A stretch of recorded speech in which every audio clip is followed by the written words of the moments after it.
gotta leave it to the professionals.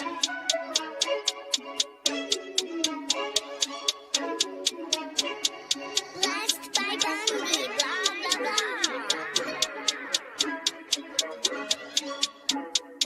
Started off with a bit, now I got coin. I see where y'all going. Been poppin' since Web 1, hella hoes on Web 2. I was living a dream, now I'm on Web 3. And it is what it seems, topping the pyramid schemes, I'm telling you. I'll sell you a percentage on Nebula. Shout out to Vince, yo, set it up. Surfing on the web and I'm shooting at 3. I've been goated when I got my G. I'm an alien boy from a different planet, yeah. So I got my drink, I'm riding in the 1920s Model T Ford. Call her Era Lord. Call me Levi, playing on the keys, boy. And I'm about to put my gloves on. If I said it, then I meant that. Yeah, I like that one, I'm about to get that. Crash that whip for the drumsticks, whiplash. I'm about to get them all. Are you with that? In a white boat, surrounded by blue. I want one, but I got a cop too. I wanna fly high in the sky, arms out wide, trying to soar from a bird's eye view. I'm on fire, Ricky, Bobby, cracking the pavement, Whitney, Bobby. I'm a Saki bomb, Hiroshima, Nagasaki. Bruce Wayne been a dog, and I keep it 101, cause I'm feeling kinda spotty. You sipping on some rock, and I'm sipping on octane. The only thing around my neck is the Started off with a blockchain. bit, now I got coin. I see where y'all going. Been poppin' since Web 1, hella hoes on Web 2. I was living a dream, now I'm on Web 3. And it is what it seems, topping the pyramid schemes, I'm telling you. I'll sell you a percentage on Nebula. Shout out to Vince, yo, set it up. NFT, Twitter, blockchain. Seeing with the ghosts and we ballin' like the Brown James. Crypto. We can make a trade, get the memo. The feels not falling for the FOMO. Listening to coffee with Captain. You know we worldwide, they loco. I ain't never gonna stop rapping. Orlando, yeah, we working magic. We rocking Ethereum entities. I just went and caught me a half base. Man, I got a shout out Started to off with a 40. bit, now I got coin. I see where y'all going. Been poppin' since Web 1, hella hoes on Web 2. I was living a dream, now I'm on Web 3. And it is what it seems, topping the pyramid schemes, I'm telling you. I'll sell you a percentage on Nebula. Shout out to Vince, yo, set it up. Freaking the mood to choose one, but they got knowledge to move, son. I'm shocking in shades with my brother in shoes. Yeah, them blues is coming. Even though it's hard to pick, eeny, mighty, mo, soda on the mix, no biting lips, it's time to go. Index number 1, no thumbs up, you gotta scroll. Looking at the ghost in studio, it's time to go. Had a helmet on by myself until I met a mask that wanted to have a face off. Had to bring my chainsaw, full tank of gas in the drive with my brakes off. I'm A1, but a different kind of steak sauce. Welcome to Coffee with Captain, powered by ApeCoin, where we dive into all things crypto, NFTs, Web3, and cutting-edge technology. Remember, nothing here is financial advice. Early-stage tech can be exceptionally volatile and risky. So grab your coffee and join Cap and Steve for today's conversation. Welcome to the future. Welcome to Coffee with Captain. GM. Thanks so much for joining us. If you haven't done so, do us a favor, drop us a GM in the chat down below, then head up top, smash that like, repost, and bookmark on today's space. We greatly appreciate it. Warms up the algo. Lets everyone over here does us a solid. We're also live over in the YouTube streets, as well as the X video feed, and our favorite there over on Abstract. Steve, great news. Pingu, 69 Pingu, kind of my go-to tip in the mornings, is now up over $1. Pingu running along with everything else in this space. But as always, crypto is risky, NFTs are risky, meme coins exception risky, even when things are running like this. Those house coiners down bad this morning. So don't put any money in and can't afford to lose. And know that Steve and I likely hold tokens we talk about from time to time, including we both have a pretty big allocation of DOOD dropping today that we'll be talking about the 9 o'clock hour. That drop goes live at 9:05. So get your fingers warmed up. Go smash that like and repost. And if you missed any shows earlier this week, the carousel is up top and all those recordings are live over wherever you like consuming your podcast. Go give us a rating and review this morning as we get things going too over on Apple or Spotify. Our guy Payne doesn't get nearly enough credit for all that he does producing the show behind the scenes and including that newsletter that comes out this afternoon. If you're not yet sub for that, go over to coffeewithcaptain.com, drop your newsletter in there. I'm just going to bite my tongue and hand it to Steve on that one. GM, sir. How you doing, Steve? GM. Okay, nice. Well done. I was really close to going and doing a thing there, but I am. Don't do a thing. Don't do a thing. The devil on my shoulder did not get the best of me. No, that's good. Glad to hear. We won't do anything. We won't do anything unethical or illegal with your email. And we even have a story to tell about it here in a week or two. But only going to get the weekly updates from us and maybe an occasional goodie or two in there. But Yeah, happy Friday. Markets are ripping across the board, and ETH is miraculously leading the way. I don't know what's happening, but here we are. Happy Friday, all. Is there a better? I mean, we're getting ready to have a DOOD drop in about an hour. All of our space doodles, astronauts like Katy Perry, are up there. And Jeff Bezos' fiance. They're similar astronauts, similar time in space. But they My space has actually spent much more time in space than yeah, my space doodle actually has been to space a little bit longer than Katy Perry. But famous astronaut Katy Perry, maybe the most famous astronaut of all time. People debate Neil Armstrong, Buzz Aldrin, Alan Shepard. I don't know, Katy Perry. But no, we're it's a good morning to be a dude. About an hour out of that drop. It's always an exciting day to have a token generation event and see how that goes. Couldn't have picked a better day. I mean, the most up I can remember everything sending in a while. So that's an interesting one. But yeah, give us a like, a retweet, a comment on the room. We hit the GMs. Thanks everybody out there in the YouTube and X streets, Diablito, Mesh Von Fronten, all those good friends. We got Rocky, Teacher Katie, Mesh also over in the abstract, Diablito Thomas, Von Fronten hits for the triple crown as usual. Green Edge, good to see you out there. Everybody else in the X chat, always seeing Von Fronten's got my former doodle. If people don't know that, Von Fronten actually minted a doodle, sold it in order to get my doodle with a few others. And probably like 2 years later, Von Fronten bought my doodle. So the provenance is certainly there. How am I just now following Mesh? Is this a new account? There's only 101 followers, but there's 6. Are you certain that you're just following them, or did you click on the name and if you refresh, would you be already following? No, I'm pretty sure this is a first time follow because I saw in the notification says Mesh retweeted the space of both. Actually, all 3 spaces. Greatly appreciate that.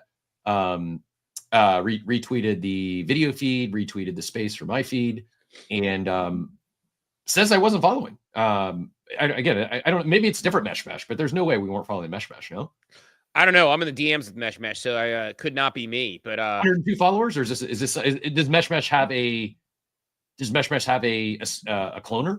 Is someone trying to spam me here? No, 102. 102 is the correct number. Got the frog PFP. You got it. Right.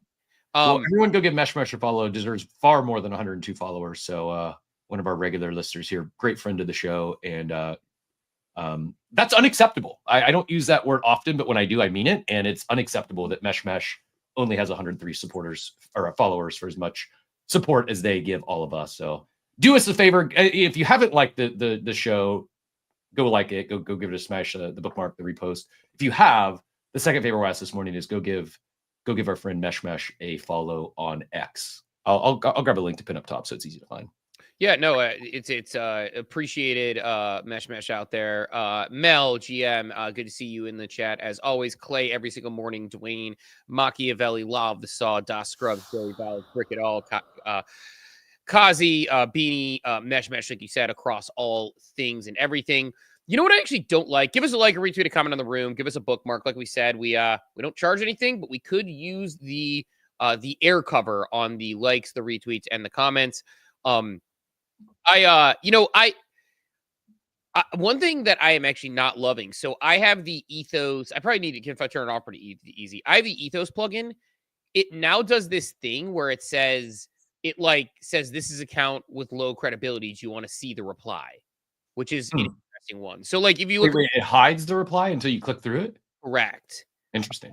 Yeah. So it's an interesting thing because it's like low credibility in the accounts created relatively recently. It could mean a lot of things, but I think I'd rather see the warning or the flag versus the hiding of the reply.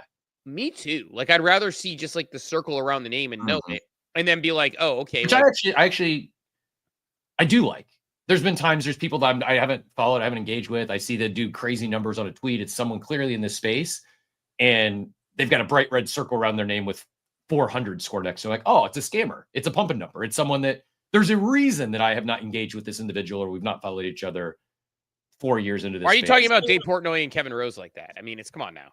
Well, I mean, those are like known actors. There's actually others that unknown actors, but they have a big following. They get a viral post about something in this space. And a couple times the Ethos score has prevented me from from following someone new that appears to be a bad actor. And I say appears, I haven't seen anyone yet that's had like a score in the 400s that's not a questionable actor at best. It's hard to get a score in the 400s. See, the one issue I have with Ethos is they have such an indexing on the new account, which I appreciate, but I see a lot like brand new accounts get nerfed. Brand new accounts get, account age is one of the factors. So if someone's not on the platform, they create a new account and they have that sort of like yellow circle around it, then it's like, oh, okay, like it's just a new account. And like there are people I know who are like legitimate actors in the space who are good people who created accounts in 2021, 2022. And it's like they only have age of account. They're not in Ethos, all those good things. So which, speaking of which, I got to figure out a place to extend out. I realize I have an Ethos invite I need to dish out at some point. So, I probably have one too. Yeah, I need to get that out there. I'm trying to get more active back on the platform. Yeah, I like it had me in the beginning, and then they made that one change, and I shared on here. It's like my score got nerfed one day, and I know everyone did. I know it's relative, and it really shouldn't matter. But I'm telling you, I said this could be a demotivator, and in hindsight, it 100%. It like I don't know if I've been on the platform since. Like I still use it. I still have the extension. I still appreciate it. But the daily check-ins, going through my daily tasks, like it really was in hindsight was an extreme demotivator for me. And it doesn't make any sense. I'm just keeping it real. It's just how I operate. And I was in there every single morning. I would do it before the show or during the show. My score got nerfed, and I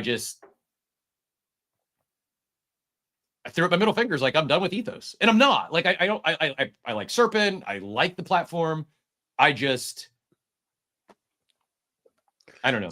So I don't. There's lessons in there somewhere. I don't know what it is. No, I mean the lessons are an issue, not an Ethos issue, but it's real. And I'm pretty sure I'm not the only one that stopped using the platform when they nerfed us. No, I mean I can hear Joey Valls in my head giving the example of like him getting into shit in high school, and he's given that sort of example where he's like his principal's like you do one bad thing, you got to do a lot of good things to make up for him sometimes.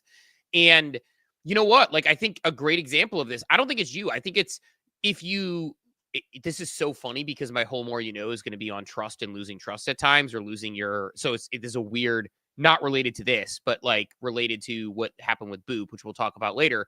But I think about markets did not like the change, by the way.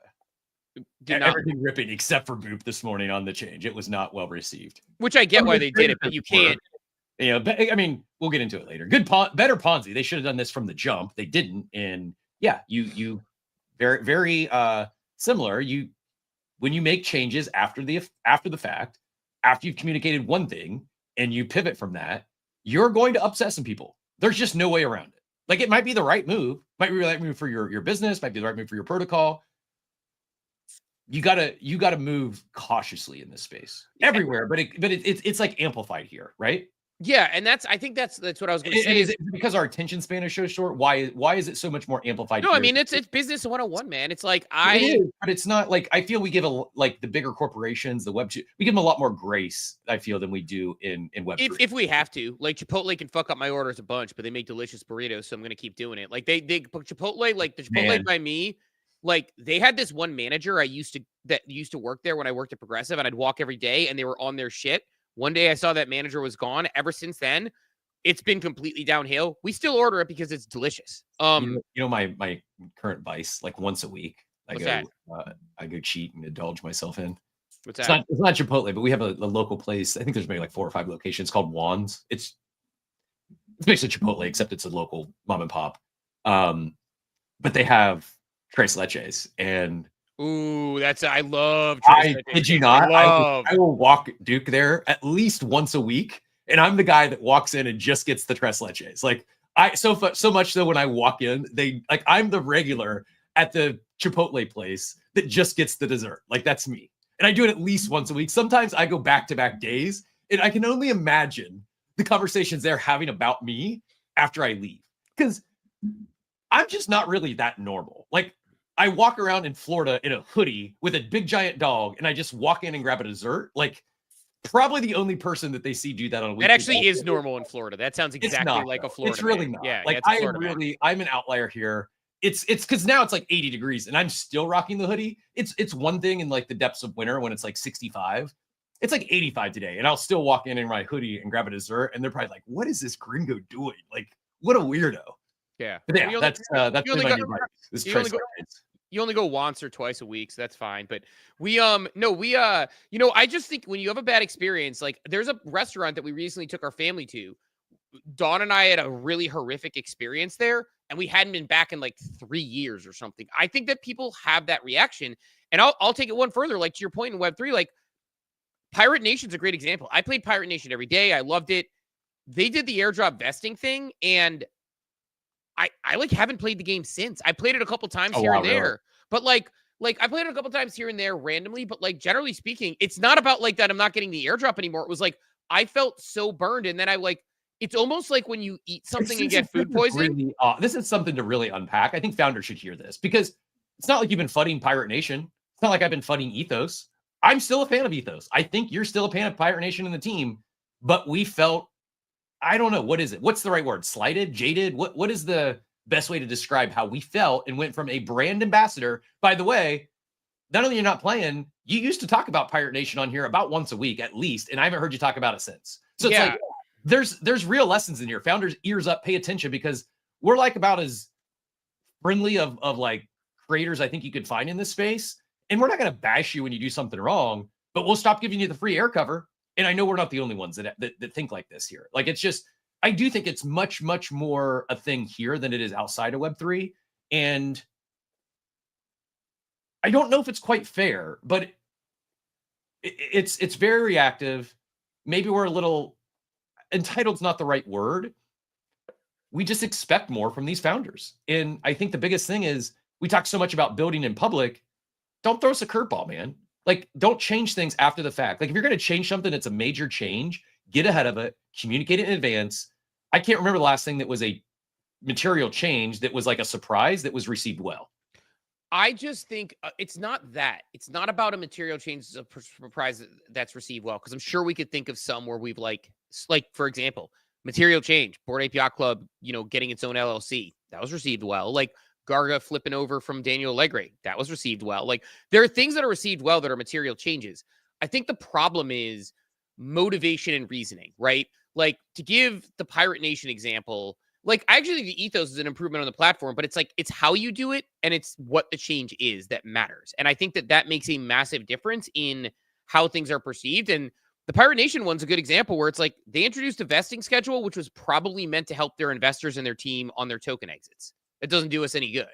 What are you smirking about? I apologize for not giving your dad joke credit. Dwayne picked it up in the chat. Yeah, I thought you dropped once or twice a week too. And yeah.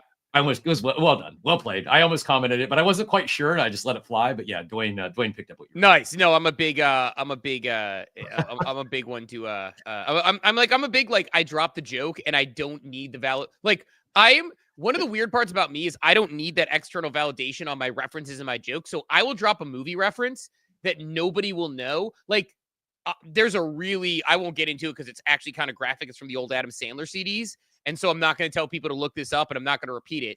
But there is when I used to do CrossFit in the morning, there was a guy, they would talk about like, hey, you want fast pace, slow pace. And we're doing it.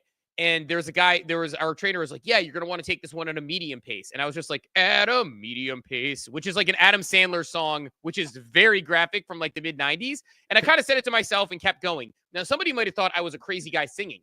My buddy Charles next to me starts cracking up and says one of the really graphic lines from it. So like, I'm one to drop that reference, but if somebody else gets it, that's my, like if somebody like has like a really big like award, I'll be like, man, that's a tremendous looking trophy, Mr. Gilmore. And if somebody gets it, great. And if they don't, that's cool too. But yeah, the once or twice I'll drop that joke. And if someone catches it, great. And if someone doesn't, that's okay. But in any case, I think how you do things matters, right? And I think Pirate Nation did it, and we didn't get a really clear explanation as to why, and they gave some kind of reasoning that wasn't sort of out there. And it's almost like I describe it as like a Kevin Rose CC0. It's like eating something that has food poisoning and you never want to eat it again, or you don't want to eat it anymore, or it gives you an aversion, even if you really like that thing.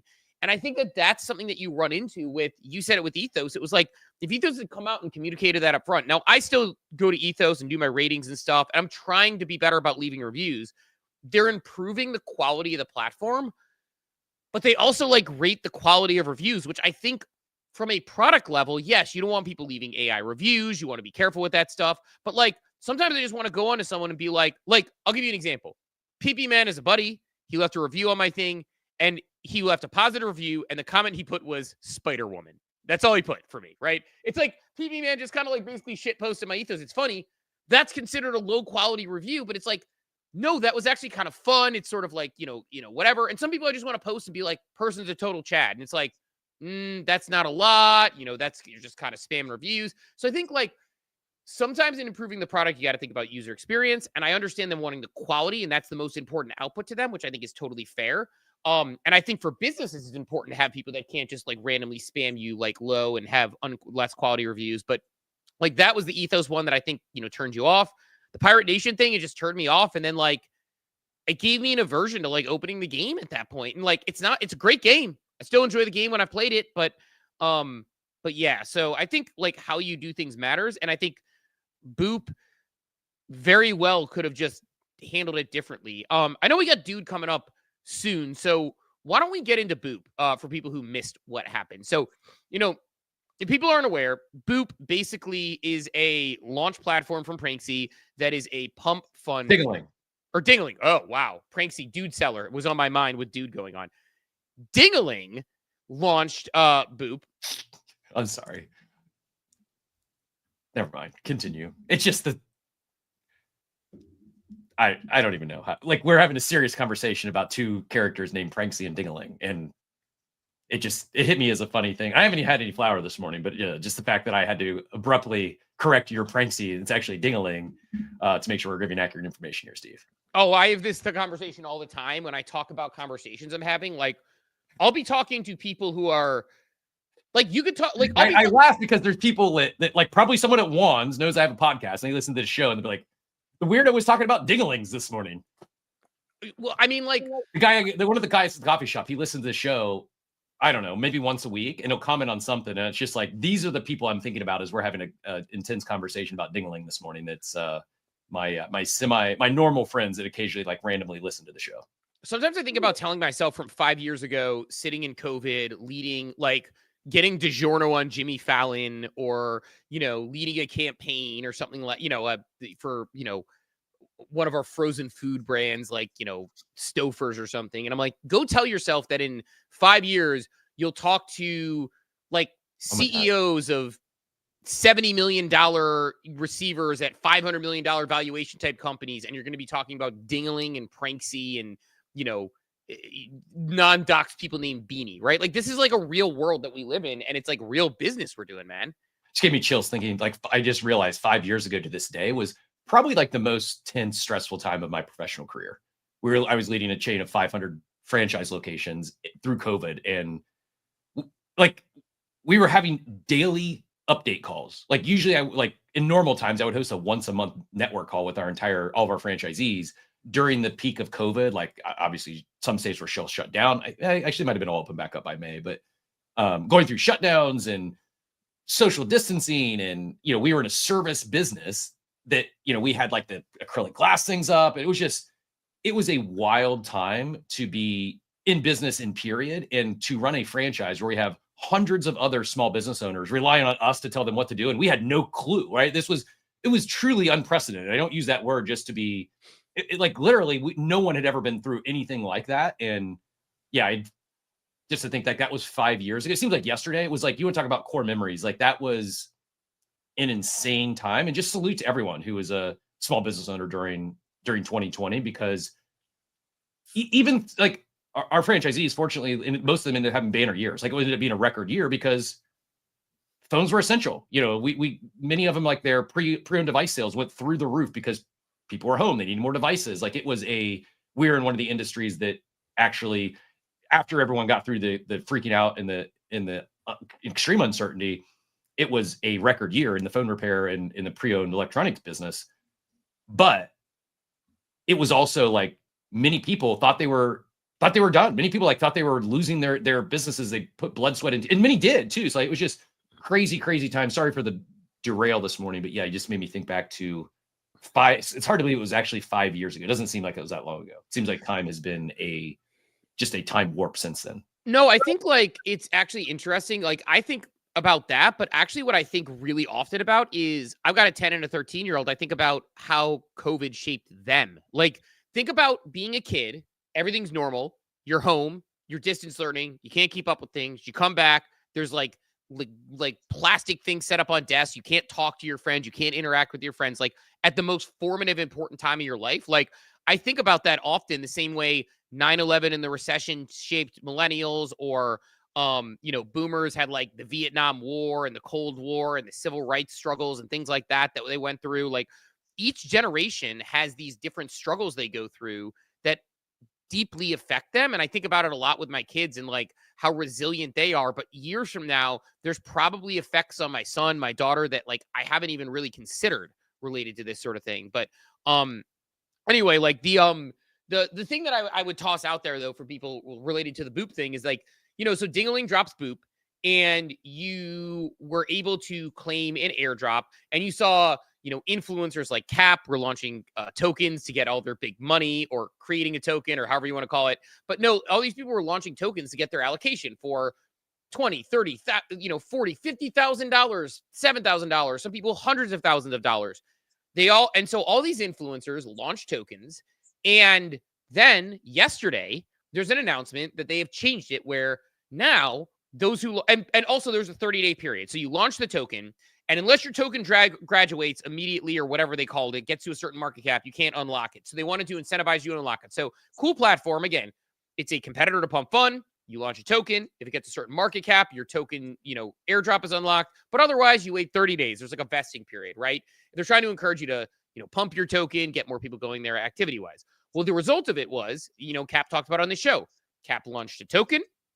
When he launched that token, he, basically said, don't buy this. He hid it. You can't find it. People like Get Rich Nick launched token that said, don't buy this. And the idea there was launching the token, not trying to promote it, not trying to get myself in any potential hot waters, because who knows what this is. Just want to claim my airdrop in 30 days. Well, yesterday, Dingaling announces a change to the platform. Now, those influencers will only be getting 50% of their airdrop, and the other 50% will go to token holders. They changed it midstream. That does not sit well for me. That could be a contractual issue, right? You've seen this before, depending on how the terms are laid out, but that doesn't feel good. So now all these people have launched tokens. And let's say someone launched a token they're like, you know what? My threshold is $10,000. I see it's there. I'm going to launch that token. I'm going to claim the $10,000 in 30 days, see what happens. And now that is $5,000. And if the token tanks, it becomes less than that by 30 days from now. You're somebody who did a super secret token. You don't want people to buy it. You did it to experiment with the technology. You're getting the airdrop in 30 days. How did you feel upon seeing this news? I mean, my first thought was that sucks, because my airdrop just effectively got cut in half. My second thought was, oh shit, I better go buy some of the token. And my third thought was, well, they should have done this at launch. It's a much better mechanic. It's a much better Ponzi. And I think what you're going to see is a lot of these tokens that were created by these creators solely to participate on the platform and qualify for the airdrop. You're going to see those tokens pump in about 27 days or whatever, right on their 30th day, or, these are all the ones that haven't hit the tiers to graduate or to accelerate their claim. A lot of people are going to be buying those tokens. They're going to be a scam pump, and then there's going to be a race to the exit. So now it creates this new Ponzi dynamic that creates so when I say it's a good mechanic, the graduation rates on Boop are off the charts.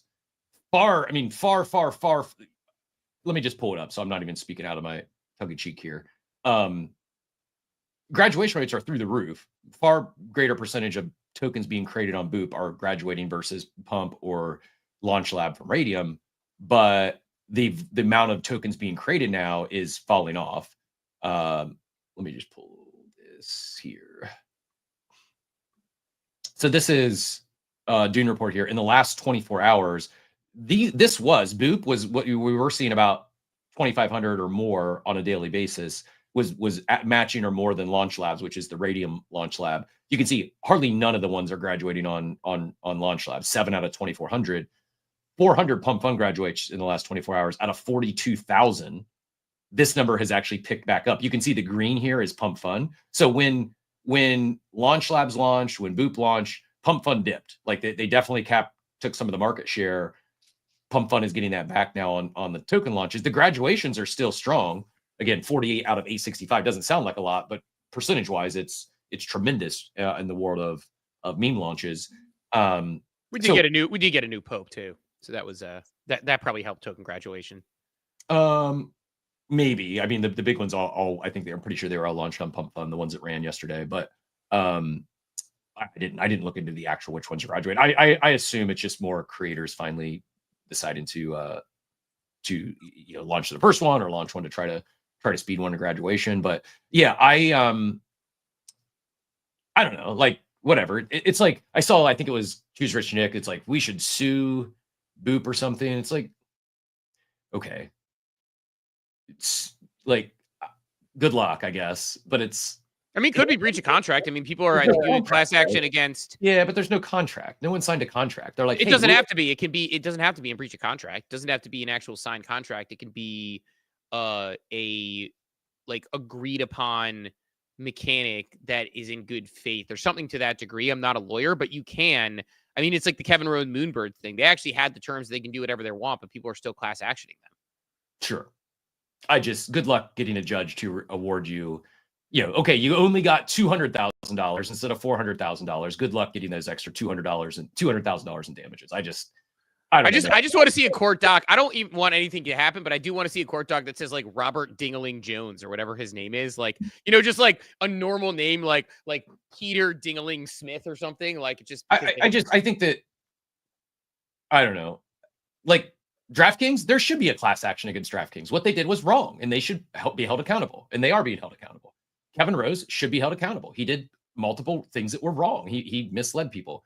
This was not great. It was misleading, potentially false advertising. I don't know. It still seems pretty righteous to take action against someone that you're getting a couple $100,000 from for free.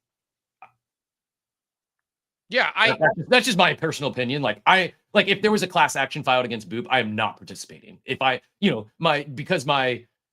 Tesla got cut into a Honda Accord, ooh, poor me. Like, yeah, but on the flip side of it, like people took an action they otherwise might not have taken because of it, right? I doubt it. Nick hadn't launched a token even when that get rich token was going. He's like, I didn't have a token. I'll never have a token. I think something to that degree. So I think I don't know. I get it. Like if you're told maybe there is maybe Choose Rick decides not to do it if it's only $150,000 instead of $300,000. Let me give you an example. I bet anyone that's looking at a 6-figure airdrop, whether it's $100,000 or $300,000, I don't think that difference is going to be the deciding factor whether they launch or not. Let's say this: like you and I sign a sponsorship with someone, and they say they're going to pay us $100,000, and then we're 6 months sponsorships, and 3 months into it, they're like, actually, we're going to pay you $50,000. We're going to give $50,000 to you, someone else. Like, and it's like, that would be a little bit of a surprise, right? And we don't sign a contract. It's an agreed upon thing. Yeah, I just think it's very different. My opinion. Just my opinion. It's not, I know it's not perfectly apples to apples, but my point is like. Programs change all the time. Like, I don't have a specific example, but I'm sure I have some airline flyer miles or something that changed after the fact. And, I don't know. Like, does it suck when they're not as good at terms? Yeah. I don't think they change after the fact like this. Like, it's not like, hey, if you buy 5 coffees, you're going to get 500 stars. And then like after you bought 4, they're like, hey, just kidding. You're going to get 100 stars. Like that's like, this is very different than those examples of like changing things. Like there's ways to change things. Like if I'm Boop, I would have changed it moving forward. I would have created an entire new allocation. I would have just grabbed a bucket out of my own pocket or my investor's pocket or my company's pocket and been like, look, we have another, 10 million Boop that we can give away. Moving forward, we're going to incentivize this. Because to your point, go ahead. The ultimate cause here, which is important to know, is the reason they did this is because you had groups that were scam pumping their tokens to graduate. They were charging people, like pump as a service, basically. They were charging people to pump their tokens just so they could graduate. Like,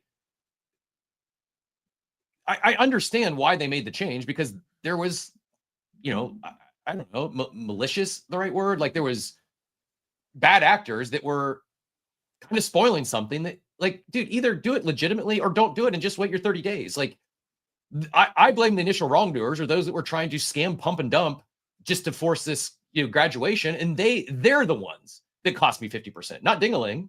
Like, I actually, I try to look at it from both sides. Like, as myself, did I get a 50% haircut? Yeah, that sucks. If I'm Boop, like, if they didn't make the change, there's a chance that the tokens zero in 30 days because people just rape the, sorry for the term, pillage the platform because they're just scamming it. They found a loophole. They made a decision to quickly close a loophole, and it is like, could have been communicated better. Could they have done it a different way? Yes, I agree with you. The best way to be draw the line in the sand now, and everything going forward is under this new terms. But it's like, it's the bad actors at the space that caused this. It's the pump and dumpers. It's the scammers, the people that were charging other creators to pump their coin for them artificially. Just like those are the bad actors. And I don't want that to get lost in this. Like, they had to make a change because their hand was forced by bad actors in this space. And it's another example of a few bad apples spoiling for all of us. Like, there was a lot of us, myself, Choose Rick, others that were like, we didn't do anything wrong. We did what they asked us to do. We weren't promoting it, but we don't have to. They didn't ask us to promote it. But we also weren't paying people to scam pump it so we could graduate early. And now we're the ones that get penalized because these bad actors that were running some scam ring. Right. But I guess like both things can be true. The people who are pumping it to beat this, I mean, CT are great beta testers and they beat the system. Like, that to me is like, that happens. You see that, right? We used to celebrate when Franklin would break things and figure out ways to do stuff and then say, okay, they figured out a new way. He's a great beta tester.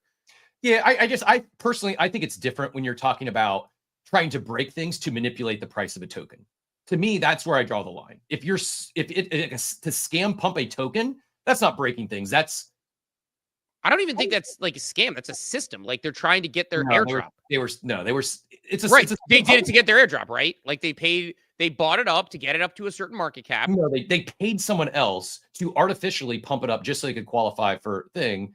I don't know. I think that's where I personally draw the line. To each their own. I mean, people can do whatever they want here, but you just invented Kaido basically by saying that. But yes, it's like, yes. Oh, they artificially pumped something up that they maybe weren't going to pump up anyway to get an airdrop. Really? The way they were doing it. Yeah, very different the way they were doing it. I mean, it's interesting. Like,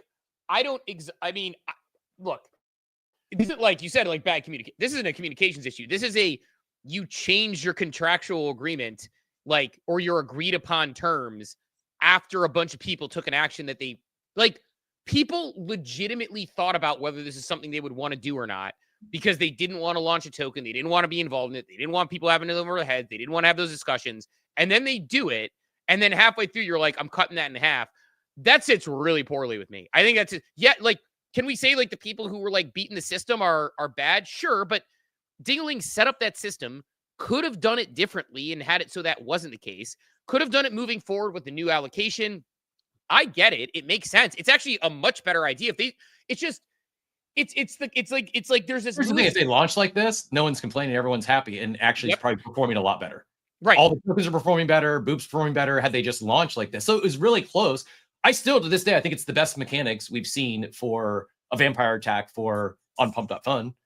The person who does it next, take this and learn from it, and launch like this. Don't do it after the fact. And we're getting closer to one that I think can actually not just capture market share in the short term, but actually sustain market share. You got to think this stuff through. And this was a miss. Yeah. And I guess that's my point is like, it's, and there's, again, we talked about it earlier, like the Pirate Nation surprise. We talked about the, surprise with Ethos. I would like, there's an old Louis C.K. sketch where he's like talking about like how, it's one of my favorites where he's talking about like, he talked about this, some guy who like, it was when Wi-Fi first got on airplanes. And then there was an announcement over like, hey guys, with some things going on, we're not going to have Wi-Fi in the airplane. And the guy goes and be like, oh, what ridiculous, blah, blah, blah. And he's like, how quick you are to be mad about something you didn't know existed like, a month ago. And he's like, you're flying in a tube in the sky. You should be thrilled that, and so he has this whole sketch on Conan that was really interesting. But it's this idea that like, if we never had Wi-Fi in planes and it was just seen as a thing that couldn't be acceptable, we'd never care. But now when I'm having trouble getting on Wi-Fi in the planes, I'm getting pissed. I'm reconnecting. I have to pay a third time to get my 10 minutes of Wi-Fi. I get it.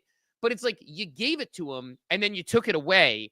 I just think that it was handled incredibly poorly by Dingaling. And I like Dingaling. I think it's a cool platform. And to your point, if they had launched like this, it would have been brilliant because it's like now you have people incentivized to go hunt and peck for the big airdrop tokens and buy them to get their airdrop on it.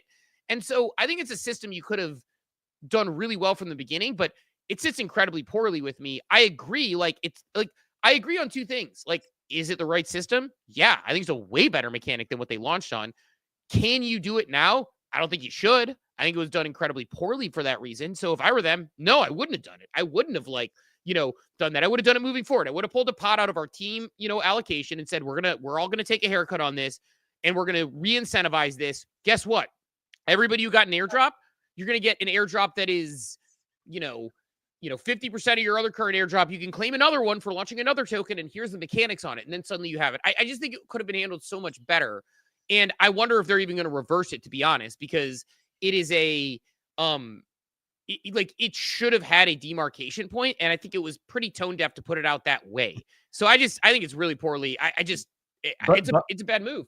Bunchy just actually adds Starbucks just went through a change of dollar value with a star that people were up in arms about. So it is not just limited to Web3.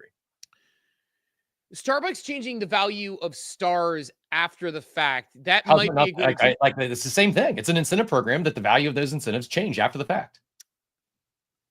I think those are multiples, but it's like those are probably different in a few ways. But you have to get to the nuance. I think it's a good pushback on Bunchy's point about the value of stars, because I do remember when that happened. Actually, I do remember when that happened. So that's a fair point. I think it's a fair pushback. That's why I don't think that. And that so. Is it right? Is it wrong? Could it have done better? Yes. I just feel pretty strongly this is not something you take legal action against. I don't think there's a case. I wouldn't take legal action against it, but there is a case. Like in the Starbucks, but okay. So again, I'm not a lawyer, but there's massive difference between something that has no legalese around it, like the Boop, to my knowledge, versus Starbucks, which has a massive amount of legalese where they could probably go and repossess your house based on the things that you sign, and it would be fine. I think those are different. I also think it's incredibly different if you're saying the value of I do think numbers matter. And I think the difference of, stars, which are worth 27 cents or whatever it is, going down to 22 cents is massively different, especially because stars expire after 6 months anyway. That's massively different than, hey, I agree. It's massively different. I will get paid more even at 50% of this Boop airdrop, probably 100 times more than I've made off Starbucks stars my entire life. And I had a teenage daughter who was unbeknownst to me, was spending $300 a month at Starbucks for a while. Yes, but taking $6 out of your pocket is different than taking $60,000 out of your pocket. That's a massive difference. They're putting $60,000 in my pocket. It's I understand what you're saying, but I'm not being harmed here. I'm still being gifted an insane, a 5-figure airdrop. It's insane. We're just our expectations are so skewed here that when they set the expectations, they told you the airdrop number. It's not our expectations. It's the expectation that somebody says I'm getting $200,000. Just kidding. Am I happy that my airdrop got cut in half? No. I think a judge would laugh me out of a courtroom if I said, "Oh, I created this token and I only got $15,000, and they told me I was going to get $35,000." I don't think a judge would laugh you out of a courtroom. Judges care about legal precedent. They don't care about that aspect of it. They care about the legal precedent. And if a contract was breached, they're looking at it from a precedent perspective, because you cannot do, assuming they don't have the right legal parameters in place, you can't do that. And the judge being like, you know what, the numbers are too big, I don't care. You know what, Jefferson, they were going to pay you, $27 million, and now you're only going to make 13. That's a big number. Nah, it's okay. No, that's not how judges work. If you did something that you wouldn't have otherwise done and took an action based on an incentivization program, and then they change the incentivization midstream on you to the tune of half, that is, now, again, am I taking legal action? No, I didn't even launch a token. And do I think it's a lawsuit that I would participate if I did launch a token? Probably not. But I don't think it's I think we're underplaying it because it's hey, it's free money, you should be happy. It's sure, but I don't know. What would you say today if you're hey, I'm getting a DOOD token airdrop? You would be fudding Doodles into the ground if they told you at 9:00, just kidding, you're getting half your airdrop. We changed our mind. That would not be a good look for you after you just saw that. They're hey, we're cutting your DOOD allocation token in half because we decided we want to change the incentive structure.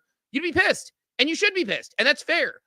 That's not how this thing works. So I get the point, and it's not about the numbers, and it's not about, oh, these people are getting free money. It's about the fact that the terms changed after people especially in action like launching a token, which could literally have legal implications down the line. If there is new administration, if there's new rules, if things change, there could be implications down the line. There could be situations where you're going for a job and that sort of thing comes up. There are lots of things. I think there's less than 1% chance there's any legal implications down the road.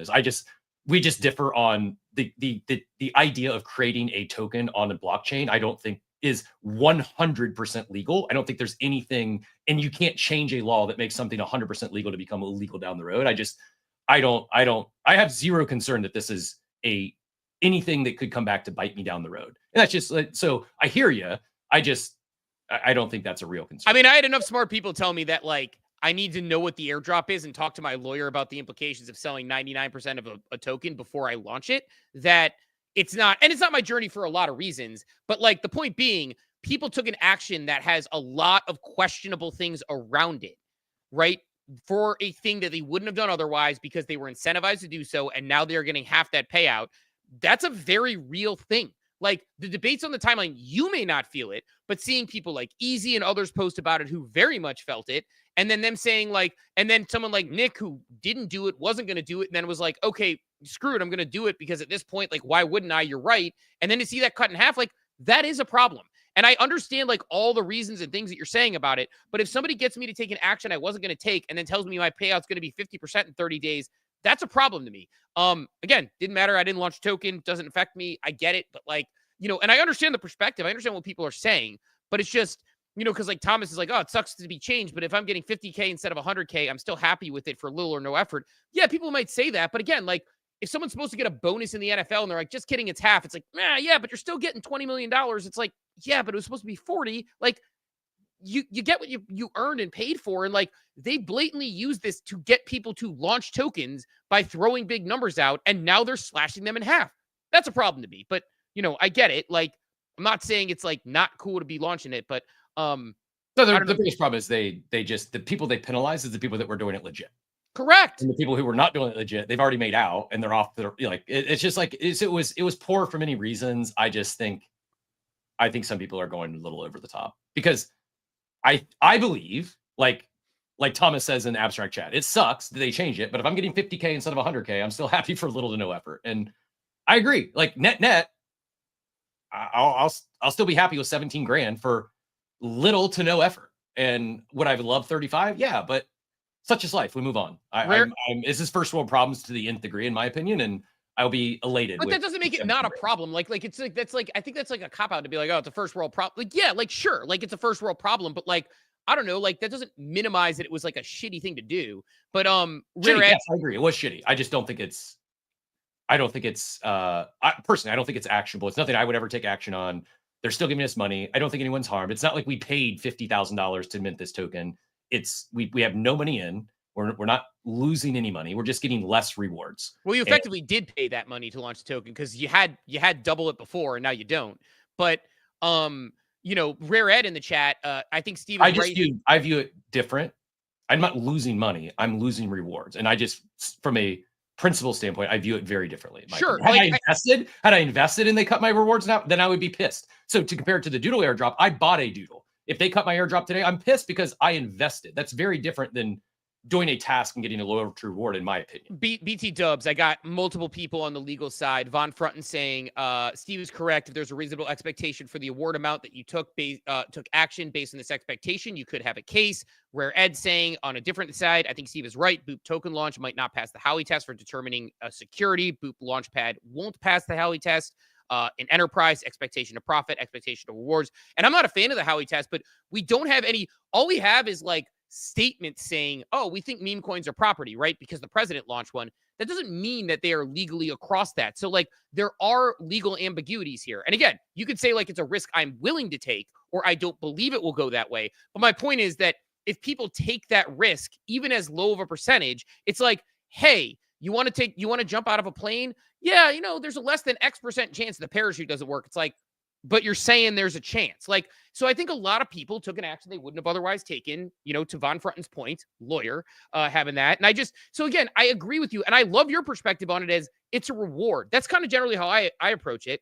But at the same time, and it's very different than DraftKings, to your point, where there was like money invested and things that were, you know, things along those lines. But like, I don't think that it's a big nothing burger, I guess is my point. I think it's a big deal when you change something midstream. And I could see it hurting the platform materially in some ways, but I do think hopefully their incentive structure continues to get people to use it, because I would love to see a pump competitor in that way. I see Joey Valles has a hand up, though. So, Joey, I have no idea what direction Joey's going to go with this. GM.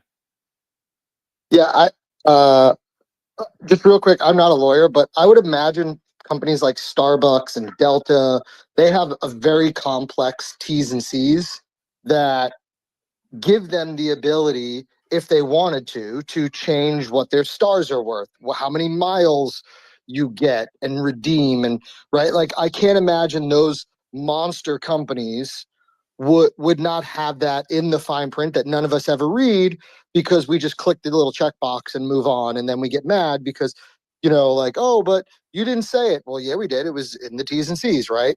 The question is, did Boop have? And I agree. I defer to Von Frunten here. He's the lawyer, but if they had in their T's and C's and T's and C's are terms and conditions, sorry, that your reward at any point can be, like, your allocation at any point can be adjusted or altered or whatever, right? However that language is, nobody has any case at all. Now, if they didn't, and it specifically said, like, hey, you are entitled to the specific allocation based on said actions, because I would imagine they probably met with a lawyer and hopefully I hope they had terms and conditions. That's the real question, right? Like, we could all speculate, but it's all based on what's in the terms and conditions that you agree to, from my understanding. And I'm not a lawyer, but I mean, I have agreed to a lot of terms and conditions in my life. No, that was the point I was making. I was making that point where it's like, look, I mean, the T's and C's matter. But there's, it's, and I'm going to see if there's even an airdrop. Like, I don't even see a T and C link on the airdrop page, which seems like it would be required. Although hilarious. I mean, that's crazy. That's crazy. Like, if you don't have some type of checkbox that says you agree to the terms, when people are like, Cap, was there any type of, like, checkbox or something of, like, I agree to the whatever by launching this token? Was there anything like that when you did it? I don't remember. I don't think so, though.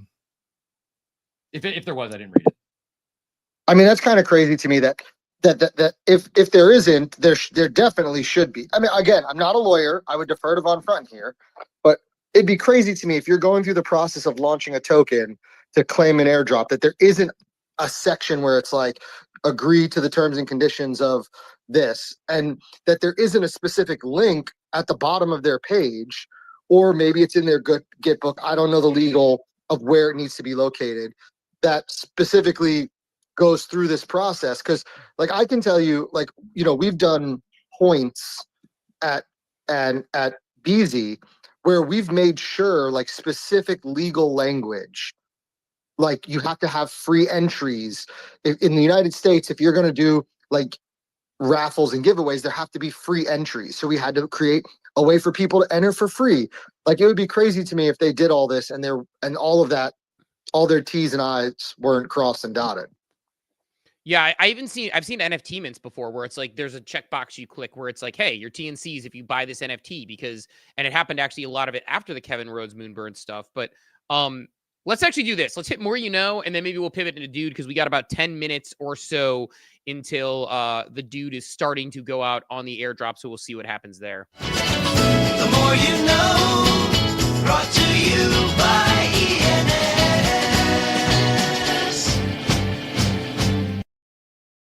Time for the More You Know, brought to you by ENS. And in Web3, few things lose trust faster than changing the rules mid-game.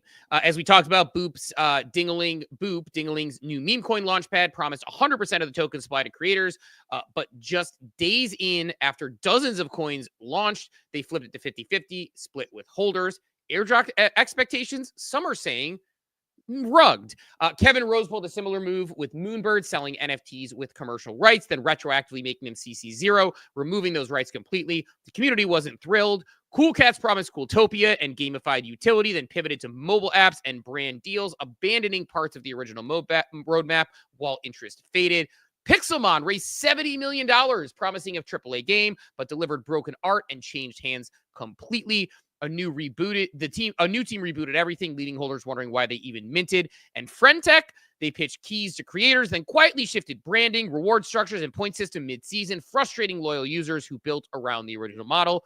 In Web3, pivots are part of building, but changing the terms after the fact, that can often lose trust. And that is ENS, The More You Know, brought to you by ENS, not just anchoring your name across Web3, but anchoring it across the internet. It's your identity, simple, memorable, and unmistakably yours. Security, interoperability, and ease of use. Go to ens.domain, secure your ENS domain. And yeah, I mean, like, you know, it's like CC0 is another example of this where people are like, why are you taking legal action on CC0? Where people are really using commercial rights. And I think that's not the point. The point isn't who's getting a commercial rights deal where. The point is you change the term midterm, you change the terms midterm, and that's a problem after the fact when you sold on one. It's effectively you sell a product on one thing and then change that. That's a problem. So I don't know. We'll see what happens. Like you said, I mean, I get it. It's a first world problem. I understand why people are, you know, happy still with their airdrop. I'm glad that I have no, like, let me put it this way. I have no dog in this fight. Like, I'm not yelling from a point of position of I lost half my airdrop.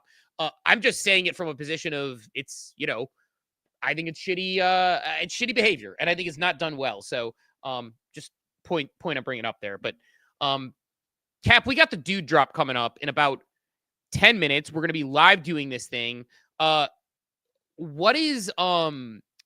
are your expectations going into this? What market cap? What do you think is going to happen? Talk me through it. I don't know. I probably haven't given it as much thought as I should have. I don't have a plan. I don't know what I'm doing. Probably not good. When money lands in your wallet, like what is like in That's, 10 minutes? I'm sending half of it. That's what I'm trying to find now is the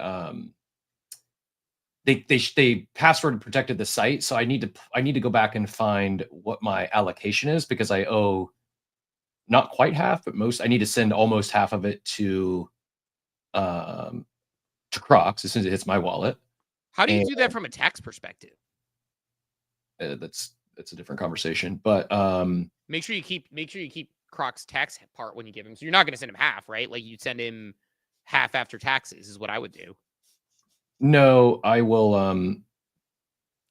Again, I've been advised meme coin is property, and I have not talked through this specific drop, but no, I'm sending him his full allocation, and I will sort it out with my accountant. But I am scrambling as I'm trying to find the actual allocation thing, and I can't find it in the Discord. So I think the allocation has I mean, I screenshotted mine, so I know what I'm getting, but the allocation is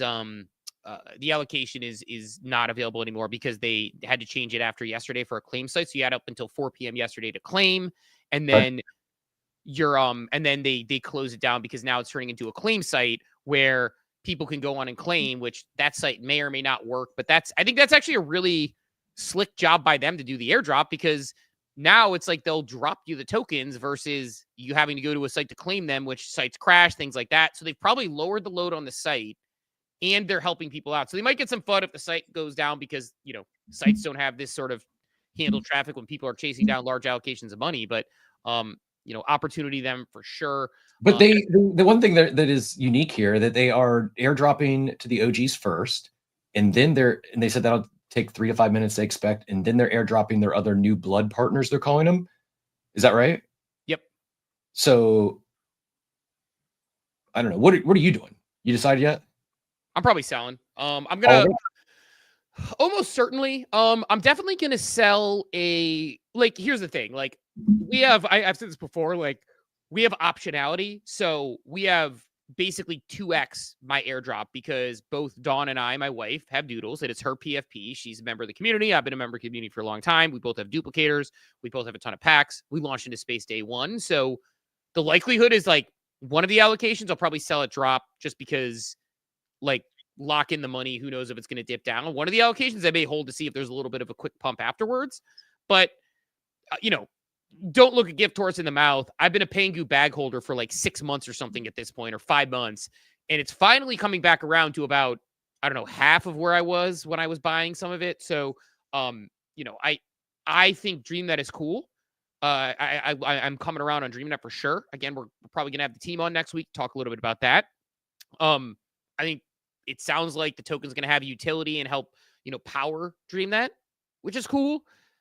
I think I'll have the opportunity to buy lower by the time DreamNet launches. That's at least my plan. So we shall see what happens. But no, we got about 5 minutes. But I actually want to talk. Better get this thing cooking. Contracts available, and it just right. I mean, it's moving up, but I mean, it's all green candles right now, but open pretty low. Liquidity is not looking great. It's concerning. What did it open at? Not great. What It's up market? 100 million right now. I mean, it's. Let me just share the chart. Yeah. I believe this is the correct contract. Was shared in the Dude OG chat. Make sure you get the actual thing from the team. So right now, 87 million. Again, it opened like sub 20 million. That's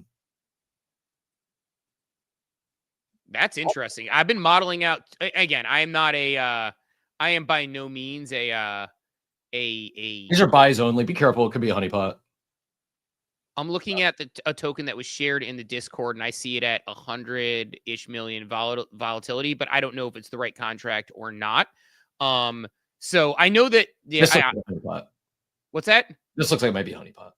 Yeah, I would take that off the screen. I don't know that that is correct. Because the one I'm looking at, somebody shared a contract in Discord, but I'm not positive. It's the same contract. I copied pasted it from there. Yeah, I'm trying to figure it out. I see. Yeah, I see a Dude token right up to now. 93. Be careful. These are almost all buys, which I see sales going on in the one that I'm looking at. So I'm not positive exactly. So yeah, we'll keep an eye on it. It's a sole contract I'm on. I haven't seen I'm going to wait for them to drop the CA, but I'm seeing people say $100 million market cap. So that at least means that we might be using the correct one. So we'll see what happens. I mean, I'm seeing a little bit of a green bump on it. Like I said, about 100 million market cap, 10 billion circulating supply, same sort of thing. So yeah, so we'll have to see where it goes from here. But in about 5 minutes, we're going to see a whole lot more holders with this token and see what happens. Again, I'm trying to make sure and confirm this contract before we do anything. These are like the fun live things, so we don't want to put anybody in a bad spot. I think I just got a different contract now, potentially. it's posted on their main site. It says liftoff. Oh, is it? Yeah, Doodles account 6 minutes ago. Okay, cool. I'm going to grab that one real quick, and then we'll keep an eye on that one and turn the chart on something short. Yeah, it's the same one I had. So I guess maybe it's only buys because no one's got their airdrop to sell yet. So yeah, this is the actual contract that the Doodles team shared. Man, $70,000 liquidity. What are we doing? What are we doing? What are we doing? That can't be right. That can't be right. This is the contract they provided from their official account. Like, what are you thinking? Come on. You better pump some liquidity in there right now, whether this thing is going to zero as soon as people get these claims. Come on. Like, this is, you can execute. I talked how important it is to execute TGE. They've done everything so well up till now, and you're going to put $77,000 of liquidity in this thing? It's just, come on. Like, if they don't crank some liquidity in there in the next 3 to 5 minutes, this thing is going to zero real quick. Wait, how much liquidity did you say you saw? $78,000. I see liquidity on, I just put it in Bird Eye and it says liquidity 5.69 million. That's much better. So maybe Deck Screener's broken. Yeah. Deck Screener be broken. Let me double check what Death Screener says versus that where I'm at. Liquidity, I got 1 million in Deck Screener and I see 6.57 million on Bird Eye. So I don't know. It's an early token launch, so we'll see. But yeah, I'm hoping there's a lot of liquidity in there come launch time because if it's going to be the right contract, we all screwed up for not buying it sub 20 million when we first hit. But yeah, there's probably an opportunity to get cute with it in there, which I didn't do. So we'll be keeping Rare Ed use Jupiter. So there's a lot of ways to look at 200 million on Binance. So maybe I just grabbed the I mean, it's ripping now, but again, no one's got their airdrop yet to sell. So yeah, I'm seeing now liquidity. I mean, so here's what I don't know. Is the screen still coming through? Can you see the different options, the different pools? Yeah. So Radium 87,000 liquidity, Meteora 797,000, Another one on Meteora. This is a different market cap though. This one is, I don't even know what this whale is. Looks close with 2.8 million. Yeah, I'm looking at Jupiter now, and Jupiter's got liquidity at it's got $130 million market cap, so it's jumping upward, and liquidity is at $5.45 million. So so some solid liquidity in there. It's moving up. Yeah, Rare Ed's got 5 million at 125 mil as well.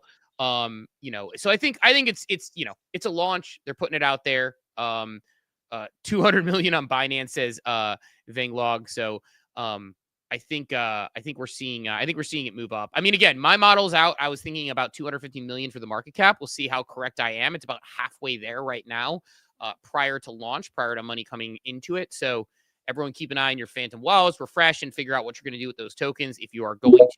And if you're not, that's totally cool. Maybe Drew's going to set us straight about the fact that we're completely confused. I wonder if it was someone caught wind of the contract and they front ran. You remember how they were doing using the actual contract address as the ticker, and it was spoofing DEX screener? Is that the case, Drew, or were we looking at the actual contract here? Yeah, I was gonna say. I mean, I see a couple other. I was just coming up just to. I see a different LPs, and one of them looks like a one-sided liquidity pool too. So that's the only thing why you guys are probably seeing different amounts, versus Radium. And other LP providers, depending on where it is. This one, though, this top one on DEX screener looks a little weird because I'm just looking at the actual token here, and it is not coming back with that contract address, which is what I'm trying to verify. The one that has buys only. Yeah. Or have the biggest liquidity right now. Yeah, I'm seeing buys and sells on all ends. I'm seeing market cap around 115 million. The liquidity now says it's about. It just depends on the site I'm at, man. It's completely different.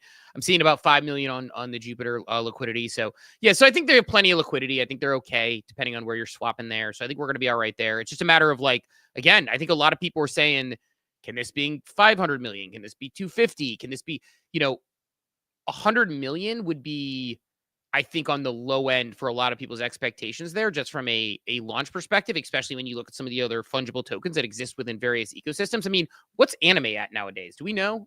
We checked it the other day, but I can't remember. So let's. Oh yeah, that top one is that's that honeypot. They put the contract address as the token. So I was figured. Yeah. The one that has the 87K in liquidity. Mm-hmm. They're caking right now. Fuck. That's the top result on DEX screener. DEX screener needs to fix that shit immediately. Gosh damn. Let me tweet about that. Holy shit. There's a lot of people buying into this. Yeah. Well, because people get wind of the contract address and they want to get it, if they're thinking it's going to be 250 million, well, if you get it at 50 million, you're like, that's pretty good. And when you're copy and pasting the contract address into DEX screener, it should return nothing but the contract address, period. If someone spoofs it and makes it a ticker, that's not the contract. It's not that hard to figure this out, Dexter. I'm not a dev, but you need to fix that shit immediately. People are getting wrecked. Yeah, it's crazy. Von Frunton says Dexter shows a FDV at 421 million on the one he's looking at. That would be nice.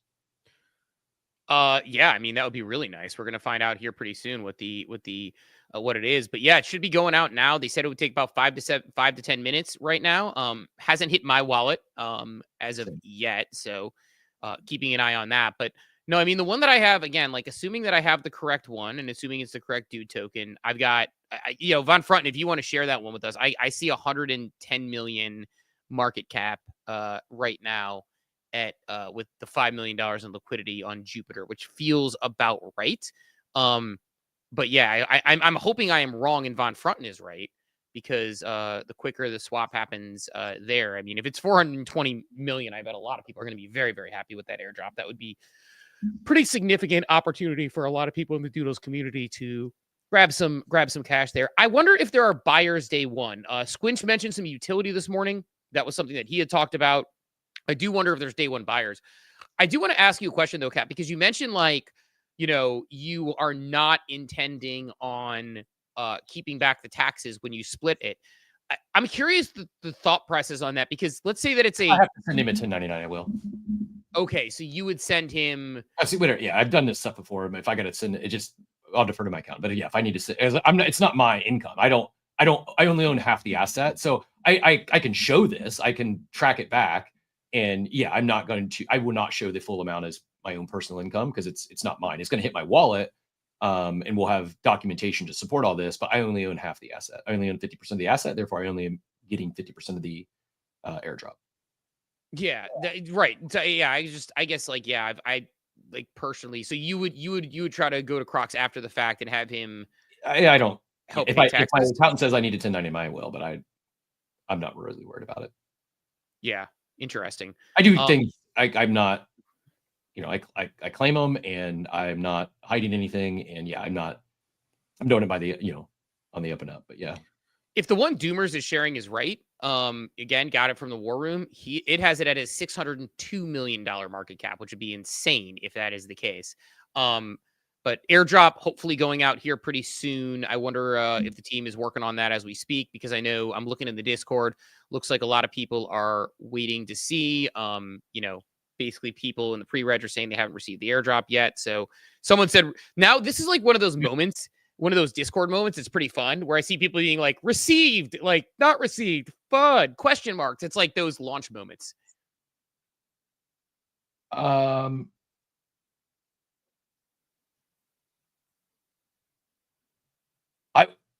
There's not a chance the Doodle account got hacked, is there? Why? What's it doing now? Oh, you mean like the contract address is wrong? Is that what you're saying? That's what I'm thinking. Oh man. Yeah, but they would have had access to Discord, to the X, to a lot of things. It's also like, I like this is launching a token. This is not what I did on Boop. I created a token. I did not launch anything. I would never want to launch a token. This is just like, if you could list 100 things that could go wrong at a token launch and you knock off 99 of them, the one thing that you didn't get done is probably going to go wrong on launch day. Like it gives me anxiety for the team right now. Like this is just, man, I would not want to be in their shoes. Yeah, it just like, and I wonder how the airdrops are going down. Like, did they have them pre-ready to go, or like, are they getting sent on them? It was the right CA. The one, there's just the different pools. The whale one is Orca, is that DEX, and it has about 2.7 million in liquidity. So if you're running to the exits, probably sell out of that pool, I would guess. Yeah, that's definitely the right one. It is kind of wild that they put a 30-minute slowdown timer in Discord, though. It's a little crazy. Oh, they put a 30-minute slowdown because I haven't typed in there. Did you type giving people the warning on the? Yeah, no, I can't type for 30 minutes. Yeah, well, you can come back in a half hour and warn about scams as well. I get it. I don't think. By the way, like the one that was shared at the high market cap, I don't think that's correct. I think the one that's at about $100 million is correct. Which that's if it's at $100 million, it would be, I think, negative EV to have not sold your dude. Yes. Right now. So, it depends on what the floor ends, but yeah, it's not going to be good if it doesn't run. Yeah, if it stays at 100 million, and again, I'm totally whatever, fine either way. I think I have the right contract. As Maria mentioned that, Pocket Post in Discord. I copied and pasted it from their announcement. But if it stays at this exact number where it is right now, and again, like I have not received my dude, checking a couple, like I have not seen the dude come through in my account. If it stays at 100 million, it would have been like, basically, I think it was like plus EV. I have to check my chart actually. So I suppose it's probably worth checking the chart just to see what the different valuations would be for one dude, one duplicator launched into space. So for reference, you could have sold a dude for $5,000 to $6,000. You could have sold a duplicator. I don't remember what the exact numbers are, but it's a little bit, a lot smaller than that because it's a bump on that. But let's go ahead and say, like, for argument's sake, it's, between $5,000 and $6,500, depending on how you look at it. So let's look at the various market caps for funsies right here. While people are waiting to get their token drop. So we have at a 100 million market, one duplicator, one dupe, 6,100 miles. It's isn't exact, but it's pretty close. Actually, now let me see if I can find an actual. I think I did this better in another standard way. I'm gonna look this up. I'll hand it to you, Cap, while I try to find my Or token projections, because we can find out where it will be negative EV at what market cap. Ed says the AMM is not activated yet. Dude, floor down to 2.48, 20%, 23% sell off, which is interesting because I think they had to have the doodle in their wallet to get the airdrop, but I could be wrong on that. They said it wasn't a snapshot, so this one on the floor that was bought for 4.79 and just sold for 2.48 is going to be really salty if they did that and don't get their airdrop here. Maybe. So here's what I got. So how much did they sell here's my question. How much did they sell the dude for right now before the airdrop? Well, they have it. They bought it for 4.79 and they have it listed at the floor for 2.48. Okay, yeah, that's a tough look. Here, let me zoom in on this a little bit, and then I'll pull it. It's not just let me zoom in. All right, I'll just screen. Freaking hate this program. 1 second. All right, I'm sharing. All right, so this is, I believe, one dude, one dupe launched into space day one is at 100 million market cap. You're getting $4,200. 250, you're getting $10,000. Meaning, you probably needed to break even at that 200, at that 150 to 200 range at the very least. So if it stays at 100, if you had sold your dude, you would be plus EV by multiple thousands of dollars. Of course, you still have your dude, meaning like in theory, you could sell your dude and your doodle. But the reason why the market cap matters in this particular one, I'm just going to go to it from a perspective of, not me, because I like my doodle, but people who might look at it this way, right? If it's 100 million, you are much more incentivized to claim your dude, sell your dude, and sell your doodle, because then you want to break even on not selling your doodle pre-TGE than you are if it's at 250 million, where you're like, cool, I just claim my free money, I'm out on it, right? So this is the value at roughly, the calculation for like one dude, one doodle launched into space day one is around 400 to 425,000 space miles. So people are murdering the floor, by the way. What's that? People are just murdering the floor, by the way, undercutting by like 0.1. I said it was 2.48, next one 2.37, next one 2.2. Like they are just, undercutters are out hot and heavy this morning. It's going to, it's not going great. Right. Whereas like if this had launched at a much higher valuation, people would be buying to try to like get like, oh, let me list it and get those airdrops. So it's interesting. Airdrop has not happened yet. We're about 10 minutes in from where it says break even's 155 million if the doodle floor drops to 2 ETH. There you go. But that includes the doodle. Yeah, but I think 2 ETH would be generous at this point based on the way things are heading. Like it's like maybe they, like we said, they might have a scam pump today. They might have the sellers capitulate and then they send in their market makers and things run. If we don't get a pump, we don't get a run, it's not going to look great. Yeah, it's tough because especially at the moment. So the airdrop has not happened yet. Are you keeping an eye on the market cap for us? I see 97 million. So it's finding a footing around that 100 million, but that's a little worrisome knowing that the money's coming in. Yeah, and considering that people haven't got it yet and it's floating there, like compared to like anime, it's still sitting at 114 million or fully diluted at 200 million, and that's after it's had its big sell-off. So it's just like, it doesn't make any sense to me.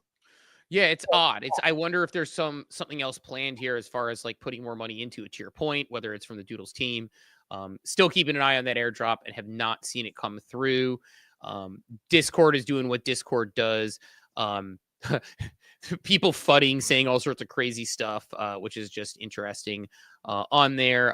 But a lot of where and when airdrops. So keeping an eye on the Discord live as there's this, it's the classic, it's a classic when you launch anything. But yeah, these are the numbers based on the various, this is just the dude allocation. It doesn't include the doodle floor price. I like the break even that people had said. I'm going to go back what I said yesterday, double down on my take that I think this is one piece where I do think anime nailed it. Like, stop doing airdrops, make people pay 2 cents for their claim. It's a cleaner, then it's on them if they haven't claimed yet. I just, unless you can get an airdrop done instantaneously where everyone gets it at the same time, I think you're better off going the claim route. Yeah, I'll be interested to see if the team has any announcements or anything about this. Like, I'm keeping an eye on Discord to see if they talk about anything because, yeah, I mean, I like the idea on paper of the distro via airdrop, right? Like, that to me is interesting. I think it's a good mechanic. In practice is what I worry about. They have all these launch partners, so who knows, like, if their launch partners are going to come in to help save the day as well. But Yeah, the 100 million opening number. My expectations actually were that it was going to open at like some crazy 500 million opening number or something like that. And then by the time sell-offs happened, it settled in at 250. What are you oboing? The floor is not even half the story. Like I guess I'll show you since everyone can feel my pain with me. We might see sub 1 ETH doodles today. There's some nice looking ones on the floor actually too. Don't make an offer. Don't buy the floor. Oh, I'm not. One just wheat. I said we might see some ETH. As I said that 23 seconds ago, someone sold one into a 0.99 wheat bid. We finally got a sale that someone listed it at 1.93. It must have been a bot that bought it because it was so much below floor. Every other one of these sales has been people are just dumping into wheat bids. They're not even buying off floor. They're peace out. All these since the announcement, every single one of these. They're finally at a 2.59 14 minutes ago, and then since then it's been they're just dumping into wheat bids. So it's just people doing the math on the airdrop right now, right? Who are going to sell the second it hit. But I gotta imagine maybe these have had, maybe they got it and they sold it immediately, but it seems like a lot of people haven't got it yet. I wonder if some of these people are thinking they're getting it and selling before they actually get it. Yeah, I'm checking out the DOOD site as well, which is taking a minute to load. It looks like maybe it's no longer password protected, but there's a loading screen. Cool little doodle eyes on the loading screen. Here's the thing, like, again, to the point you made earlier, it is free money, right? So it is like, you're talking about free money. Although I see begin claim as an option on the site now when I had pre-registered for the airdrop. So I wonder if, oh, never mind. It says pre-claim DOOD waiting 0. So that means they're probably going through airdrop on if you pre-registered, like you can't do the claim, I would guess, which makes sense because they don't want to airdrop you it and then like you claim it. So I think once you hit the airdrop, so that's an interesting thing that could run into today. I got to the site and it's like, in theory, if I were claiming it, I could actually probably claim it right now. Mm-hmm. The airdrop now has me, the claim is at 0 because the airdrop's coming through, which is totally makes sense. And no, we're at the claim site is actually not locked anymore. It is open, and I have it says none of your connected wallets are eligible to receive DOOD. That's probably because of the airdrop distro, so we're seeing that. But it's going to be really interesting. Yeah, price is hovering around 0.01, which means that number I talked about. So you're talking about like the 400,000 DOOD is about $4,000 right now. Which again, to the point you made earlier, free money's free money. So at this point, I'm getting my my cash in my pocket, regardless, assuming it obviously comes through in the distro and airdrop. I've been checking it regularly, but have not seen that so far. It's crazy because I think enough people are running through. Person with a Bored Ape PFP named Doris Burke in the DOOD chat having a conversation in there. But yeah, man, this is an interesting one live to like experience because it's like it just shows, to your point about like launching something to a large group of people. It's stressful, man. Like a lot of people said they thought DOODs dropped down to about 1.5. We're almost at about 2 ETH on the DOOD drops. Last one was 179 that just sold. Yeah, so you're going basically. Floor now went below 2. Went below 2. 4 of them just got listed at 199. Yeah, but probably the same person. They were all 4 listed at the same time at 1.999. And yeah, the WETH bids, the WETH offers are down to 1.76, and they're getting eviscerated. Like 17 seconds ago, 5 WETH bids all went for 1.76. Yeah. No updates I've seen from the DOOD team in the Discord right now. A lot of people say their attempt to reward the OGs in terms of this airdrop, it appears to have backfired. I it's not to keep beating a dead horse, but I think a claim is so much better than an airdrop nowadays. Interesting. Yeah. See, I was a fan of the mechanic. Like I know you even said yesterday, like you made the take that you said you didn't like that mechanic. I like the mechanic. I mean, look, there's other people that theoretically could be claiming now before the OGs are getting their airdrop. It's just, if it's a claim, it's on the claimer, now it's on the team. There's nothing I can do. Where if it's a claim, it's on me when I claim it and when I sell it. Now it's like their attempt to get the claim or to get the airdrop to the OGs first, didn't happen. And now there's going to be claimers getting it before OGs get theirs. And it's not a good look. Yeah, sounds like the airdrops are starting to go out now, though. So from at least what I'm seeing in some of my dude chats, hearing airdrops are, I'm not going to say who's reporting it, but someone reporting, hearing airdrops are going out now. Some people started receiving, seeing some people in the Discord saying they received. So we'll keep an eye on it. There's I don't know. It's definitely a it's definitely going to be, and yeah, a lot of people jump into honeypots. Be careful, but yeah, the live open at 100 million is again, that's a surprising number to me. I didn't see it that way, right? Like I thought that I was overestimating on this one, and I know a lot of people who are planning out on 300 plus were looking at it. So I guess we'll see if we have a run for the exits. But Drew, go ahead and get back in here. Have you gotten back in? It's been a half hour. Are you able to talk in the Discord again? Breaking. I have 19 minutes left. So waiting. But yeah, what's funny though is I always go back and forth on the claim versus airdrop. The funny thing with the claim is then you're gonna have OGs that don't know how to claim, and then this is on Solana, so it's gonna fail, and then people, it's gonna get stuck. So I don't know which way is better or not, but I was just gonna say just be aware if there's any comments out there too, because now there's the lovely fake gold check accounts that are commenting and tagging everyone, which obviously is not the Doodles team. Yeah, no. Be careful out there. Number one, obviously, for sure. And number two, yeah, it's like a lot of people are I like the airdrop idea, not just because some holders might not know how to claim, but claim sites break, all that stuff. But yeah, claimers, but Von Frutton said claimers are reporting the ability to get there, still waiting on the airdrop. So to your point, like maybe in retrospect, one of the Monday morning quarterbacks on this would be. I mean, it's easy. Yes, it's easy for us to critique now. This isn't a shot at the team. It's very easy for us to Monday morning quarterback. But yeah, markets responded and claim was not the way to go. Or excuse me, airdrop was not the way to go. The move would have been, by the way, floor's down to 1.6. Yeah, I mean, it's going to be single digits. The move would have been, or it's going to be below sub 1 ETH. Yeah, I know what you mean, like below 1 ETH. The move would have been for keeping the claim site locked until they knew the airdrop was distributed, right? Like that would have been, exactly. And that that's sort of like, but who knew how? I mean, I'm sure they had a lot of things on timers and they unlock things in certain ways. Man, I have been in 1.5 now on the floor. Yeah, that's misleading because no one's there. It's just going to keep going down because the offers are just getting eaten up. The sales are 1.3. One just sold for 0.75. Like there's no one's buying off the floor, and it is getting aggressively undercut.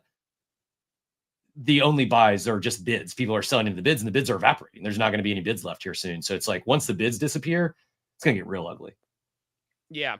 Well, like we're almost like the ones that are selling are almost down below 1 ETH already. It's 1.2. Yeah. Ebrink saying Dude is live on Hyperliquid now, which people are then playing that game as well. So, we talked about like the idea of like, would it be more beneficial to sell your doodle before the airdrop? And unless things change, yours just hit. Oh, mine just hit as well. It is lower again, like decently lower than expected. So I'm probably not going to sell here. I'm probably going to bag hold, right? Because even though, the tax implications and all those things you talk about, we're obviously worried about, but I have to believe that there's something planned here. But yeah, it is below $100 million market cap based on the airdrop I just received. So we'll be keeping an eye on that and see if the chart continues to red. But I would be surprised if it drops. I don't know. Like I'm trying to figure out now. Do I sell at this market cap, just saying, look, like get out with the win, right? Like book that and then see what happens with other ones. I don't know. So definitely is an interesting one to follow. What is your plan? Are you getting for the exits right now? I don't know. It's too low. It's not worth it for me. I mean, I get half of the one claim. It's like what can't even buy a sauna with it. Was that your plan? I was actually. My gym sauna has been under. They ripped all the old stuff out and they're building a new one, and so I've not been at the sauna all week. And I said, yeah, next big win I was going to buy one, and this is not even going to get me there. So I'll hold it. Maybe we get a scam pump to double it here, and then I'll buy one. Interesting. Yeah, we shall see. Doing a going through the process right now of trying to figure out where we're going to go with it, but it's it's interesting. Like, I'll be curious to see like what, again, to your point, like, are there market makers or people who are coming in to try to save it? Dude floor as at, I know the floor is not the true number, it's sort of the WETHs, but dude floor now down to 1.3 ETH at the moment. So that's happening right now. I'm also checking on how long the claim process is for people, trying to figure out some answers to that. But look, I mean, it's a day where you don't envy being on a team. A lot of people expect, like, the community was talking about like $500 million market caps. I thought 250 was realistic. We're at a sub 100 market cap is 86.93 million. And I think there's only sell pressure from there. Floor is down to 1.25. So not I'm waiting for, like, they better have a market maker. Phonics said it's going to get a market maker pump at some point. It's just not going to go straight to zero. That's what I'm going to wait for. I'm going to wait for the first pump. Maybe it goes to 40 million and the first market maker pump is to 100, back to 100 million, but I will it's not a mature. I don't mean to sound like an asshole. It's just like, it's not even $2,000. It's not a mature amount of money to cash out. I'd rather roll the dice. I'd be upset if I cash out now and it rips up and I sell at 2K and it would have been 5K. So whereas I guess that's my decision. Like, if it rips up from here, I'm going to feel worse than I mean, what's the downside? Where can it go from here? Like, there's no way this thing lands at like less than 50 million, is there? I expected to open much higher here, but like, what is the bottom? What's the absolute floor you could see this thing at 48 hours from now? Yeah, because I mean, I think my risk reward is like, my downside is that it's like 50 million is maybe the floor. So I could lose half my claim, or I hold it and I think it could 3x from here maybe. Yeah, I think that's probably the goal, is you're hoping for a 3x from here, but we're now down to 75 million on the market cap, and Doodles floor down to 1.15, I think I'm seeing. So yeah, we should be down below 1 ETH in short order here on Dudes. So we'll see what happens. Man,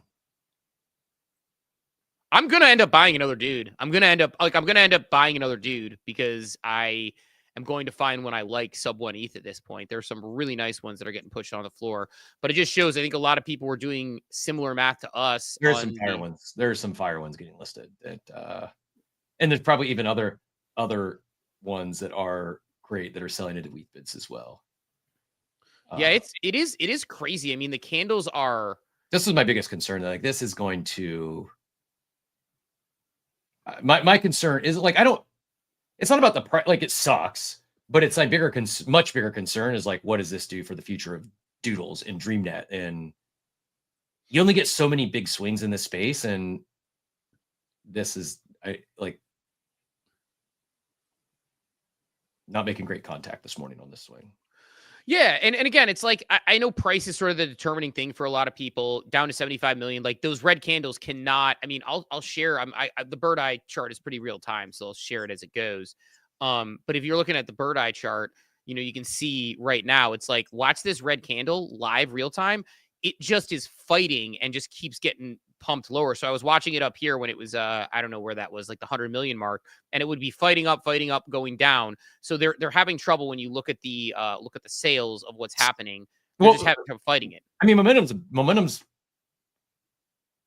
can be incredible. It can also be a killer. And right now, it's like, you got a lot of salty OGs that didn't get their airdrop before the claimers claimed theirs and sold theirs, and it's just this. Unfortunately, the snowball is rolling downhill right now, both the token and the NFT side. Yeah, and the 1 ETH is actually currently where we're at on the floor at this exact moment. So we have hit 1 ETH again. Like, you can see on the sharing screen, like, the way the red candle is kind of fighting. It's like there are people who are trying to hold the line a little bit, but I just think the sell pressure is really, really high. Again, sitting around 80 million. So. We'll see what happens with that. I mean, drop. Yesterday when I said Codas would flip Doodles, I didn't think it would be quite like this. Floor got a little bit of a jump. It was at 1. Now we're back up to 1.1. So a couple people buying and supporting the floor there. So we might have found a home at 1, maybe at least for the temporary time being, because these keep getting listed here. It's live, sort of live OpenSea real time. But like you can see as things come in real time, 1.05, 1.09, 1.1. It was at 1. Yeah, and the 1s and 1.1s are getting bought pretty quickly. Yeah. So maybe they found their footing at 1 ETH, even as people are listing. So people are seeing that as an opportunity. But I don't understand what Glock is saying in the chat. Glock is saying, like, if you'd launched on Solana, it would be mooning. It is on Solana. That is where the coin is, Glock. So just a point of correction there for you. But watching the Doodle, there it is, below 1 right there, one of them at 0.99. We could watch in real time how quickly it gets swept up. But it's it's interesting to watch, man. It's just it's the complicated nature of go ahead. Chris asked a good question. What does this do for the future of TGE launches? I don't know, man. Like I am not deep in the TGE streets. I just don't know. I said it before. I'm going to double down on the take. Don't launch a fucking token until you have something to do with it. I know something's coming. I don't know what it is yet. Like, the timing just seems backwards, man. Like, why do you launch something that the only thing you can do with the token today is sell it? What do you think is going to happen? Who's buying this? Who's the marginal buyer? Why in the hell would I buy a Doodle token today other than to speculate? And when the chart looks like this, who's speculating on this chart? Like, come on, guys. I'm sorry. I'm more frustrated from an executional standpoint. It's like, there has to be somebody who knows. It's got to be better. This isn't that hard. It's hard. It's very, very hard. I was going to say that was very hard. But we've seen these. We keep making the same mistakes in this space. You can't just if you're an NFT brand, you can't just launch a meme coin. It's not going to work. So unless you have something to do with it. And for everyone who says, "Oh, Pingu's a meme coin," yeah, but I'm also getting multipliers for having my Pingu on Abstract. Like, there's something. It may not be much. Staking may seem like a scam. It's something. Give me something to do with the token. Otherwise, they're just going to sell it as quick as they get it. And the chart's going to go like this. And then your NFT is going to go like this. And then the people are going to leave your community. Like, we've seen this play out time and time again. Yeah. Don't have a token unless you got a use for it. So a couple of things. I think one, we are in the first inning, so we'll see, right? Like we'll see if they have. That's the problem. Like, tell us the game before the first inning. Like, what game are we even playing? We don't know. There's something coming that there probably is going to be DOOD incorporated into this game, but we don't really know the game. Like, I don't understand why be secretive about it. What advantage, what benefit is it possibly to not tell people what they're going to be able to use this token for? Yeah. And by the way, Glock saying, like, where's the contract address? I only see honeypots. They tweeted it. It's on the Discord. If you copy and paste it into Deck Screener, you should be able to find it. It's an $80 million cap. It's out there. I have it up on a few sites. A little bit of a green, back up to 80 million, 84 million. So we'll see what happens. So let me say this. One, again, it's the first inning, and by that I mean even of this token drop. So, like, open at 80 million. We'll see if it goes up or if it hits, like, it has a little bit of a candle like the Magic Eden one and some other ones. It goes up to like 150, whatever that number might be later today. And if there's a different exit point, right? Like, because we were saying at 100 million, we're like, it's got to be higher than that, right? And now it's at 80 and it's kind of like found this flooring.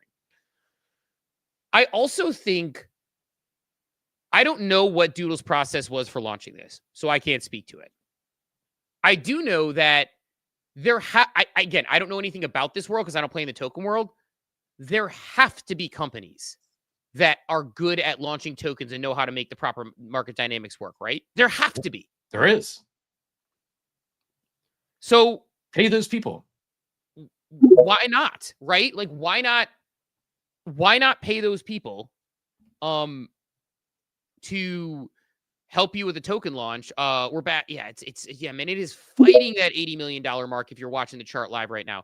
Like, it's a odd thing. That one, by the way, the 1 ETH mark seems to be the demarcation line for Doodles. They had a couple drop below. So unless there's a really cascading drop, feels like it's finding its floor at least at 80 million, and Doodles is finding its floor at 1 million. So Dobbin said, NFTs are already a token. You don't need another token on a token. It's worthless. Look at every token, a hard line to zero. Even ApeCoin was probably done the best, and it's at 60 cents. All I've learned is tokens are worthless other than liquidity event, and even that is bad because it dilutes your NFT. Not a fan. There are cases, but to your point, ApeCoin, which I think has done pretty well, is 60 cents. It's a $600 million market cap. What they have done though is shortly after we knew a big mint was coming. That was one of the largest NFT mint of all time that you had to have the token for. I think even before that there was a merch drop you had to have the token for. Even today, now it's not great because it's a lot of sell pressure, but the grants DAO has issued a lot of grants. I don't know the total amount, but I think probably well over $100 million that they would not have been able to do if it had not been for that token. So there is a use case. I'm not anti-token. I'm anti-NFT projects launching a token without clearly defined use cases. And this is like, I understand this. I believe this to be true. Why not talk about it? So it's all in the DN documentation. You'll be able to stake it, receive tokens from other agents, launch it on DreamNet.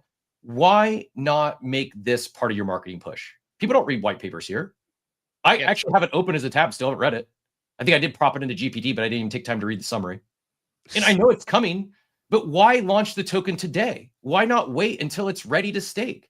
Like, I guarantee you, if you could stake the token today, you'd have more people, you'd have less people selling. Guaranteed. Maybe it's one less person, but you'd have some amount of, you'd have less, it'd be in minus something than are the sellers today, because today it's like I can wait until the stuff that's coming that may or may not be worth it for me, but I can't really do anything with it today, or I can sell it. I don't understand the timing and the cadence of stuff. It's confusing to me. Yeah, I saw Squinch tweet about it this morning a little bit, but it's to your point about like communications, like it would be good to know what the token's going to ultimately do on day one. Like I think we all thought there would be use cases. They talked about a big partnership announcement here. I know we have. What are those? Let us know now. Get people excited. Like, or maybe this is the team is out there buying up, extra non-team tokens, and they're waiting for the sellers to get out, and then they're going to announce all this stuff. Like that happens. I just we're doing so good leading up to this launch too. It's just like a couple of missing components. I think really can kill momentum, and momentum is crazy in this space. Let's do this. I want to go to Musty because I know we have two hands up and he wasn't on first, but Musty's got a horrific. This is why you don't launch tokens, and when you do that quiet shit and you bleed out the haters and shit, you turn into meme land. And Riggs is on stage. Riggs is in the audience. You don't want to be meme land, bro. I mean, I already said this 700 times. You don't fucking launch tokens, bro. And when it's time for the airdrop to go out, you better have that shit ready to go, because then you piss people off. And when I'm looking at a chart and I see a $30,000 sell, I don't give a fuck if it's whoever it is, a sniper, the team, whoever. That's not how this shit works, bro. Why do you think fucking Yoga Pets is where it's at? Because they let their investors and all these people dump before the holders did, bro. Give the goddamn airdrops out and then let everybody dump and then let everybody FUD and do whatever, bro. Holy shit. This is actually super fucking cringe, bro. Waiting for 20 minutes to get your airdrop is one of the worst experiences you could have in crypto. Claims are one of the best things, because if you're not there to claim right away, then you can't cry. Yeah. And if you don't have the gas in your wallet or whatever it is, then you're too poor to afford it.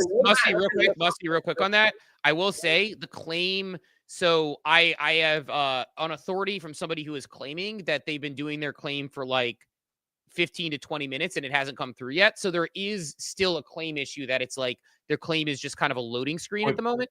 But to Musty's point, if some of those early sales come back and any of them are connected to the team in any way, shape, or form, it's over. I don't think they are. I don't think so either. But if it is, it's over. I just think and I'll go back to Musty if Musty wants to say anything else, because you can take a victory lap. I know that you were on this one a lot. I would assume even you're surprised at the $70 million market cap, no?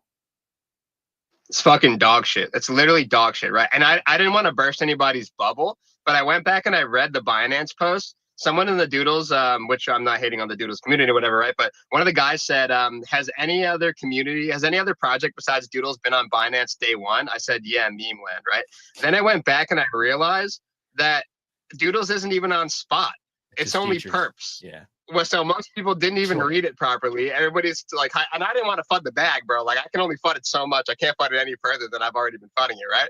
But we're not even on spot, bro. When you list something on perps, you're literally just, it's shorters galore. Yeah. Literally shorters galore. Because you're letting anybody in the world who has no fucking clue about Doodles, but understands that if it's an NFT project, it's going to zero. They'll just set their short when it opens, go fucking do whatever for their day, come back and print 100K. Yeah, shorters are definitely taking the victory lap this morning. There's that brief moment yesterday. We said, "Oh, it'd be fun if the shorters all got liquidated on a scam pump." I don't think that's happening. I think they're already they've already printed quite a bit. And yeah, like usually the Binance listing, if it's not spot, the Binance listing usually is the death nail. This is so ass. I can't even swap this and buy a Doodle yet. Like this is fucking trash. Like my thought process was to just sell this shit and go buy a Doodle. I can't even afford a Doodle with the airdrop, bro. Like, and the chart is fucking horrendous, man. Like, I feel bad when this kind of stuff happens, but like, you should know. I feel bad for the team. I actually feel bad. I feel bad for the team. I feel bad. I do feel bad. Yeah. If anyone's, I'm in the market for a $1,400 sauna. If anyone can find me a $1,500, $1,499 sauna, I'm in the market for one.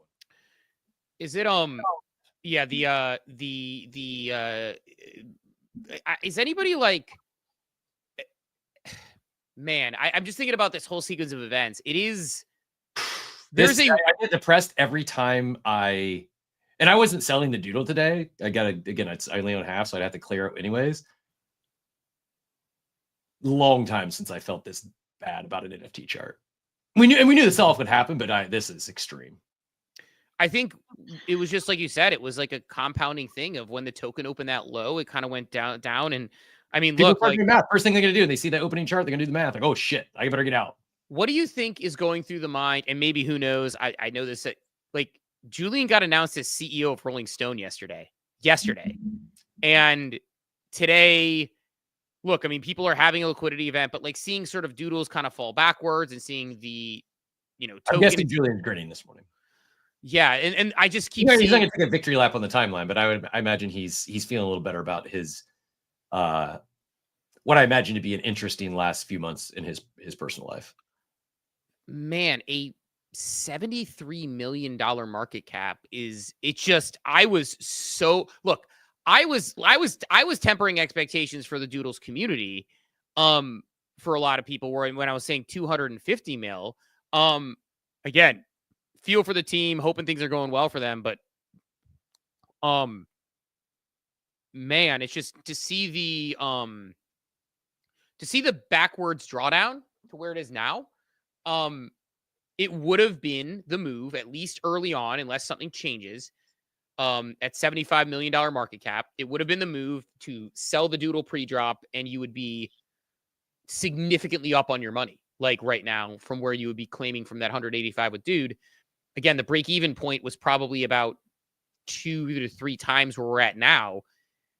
Hard to see a run like that unless there's some market makers, some announcements, There's no run that's going to happen. It's always the play to sell your NFT beforehand, right? And this is like the risk that we take. Like I didn't sell mine at 8, and all my friends call me retarded, of course, right? So I decided that I'm just going to hold this Doodle and I'll just sell the airdrop because I didn't expect Doodles to ever launch a token anyway.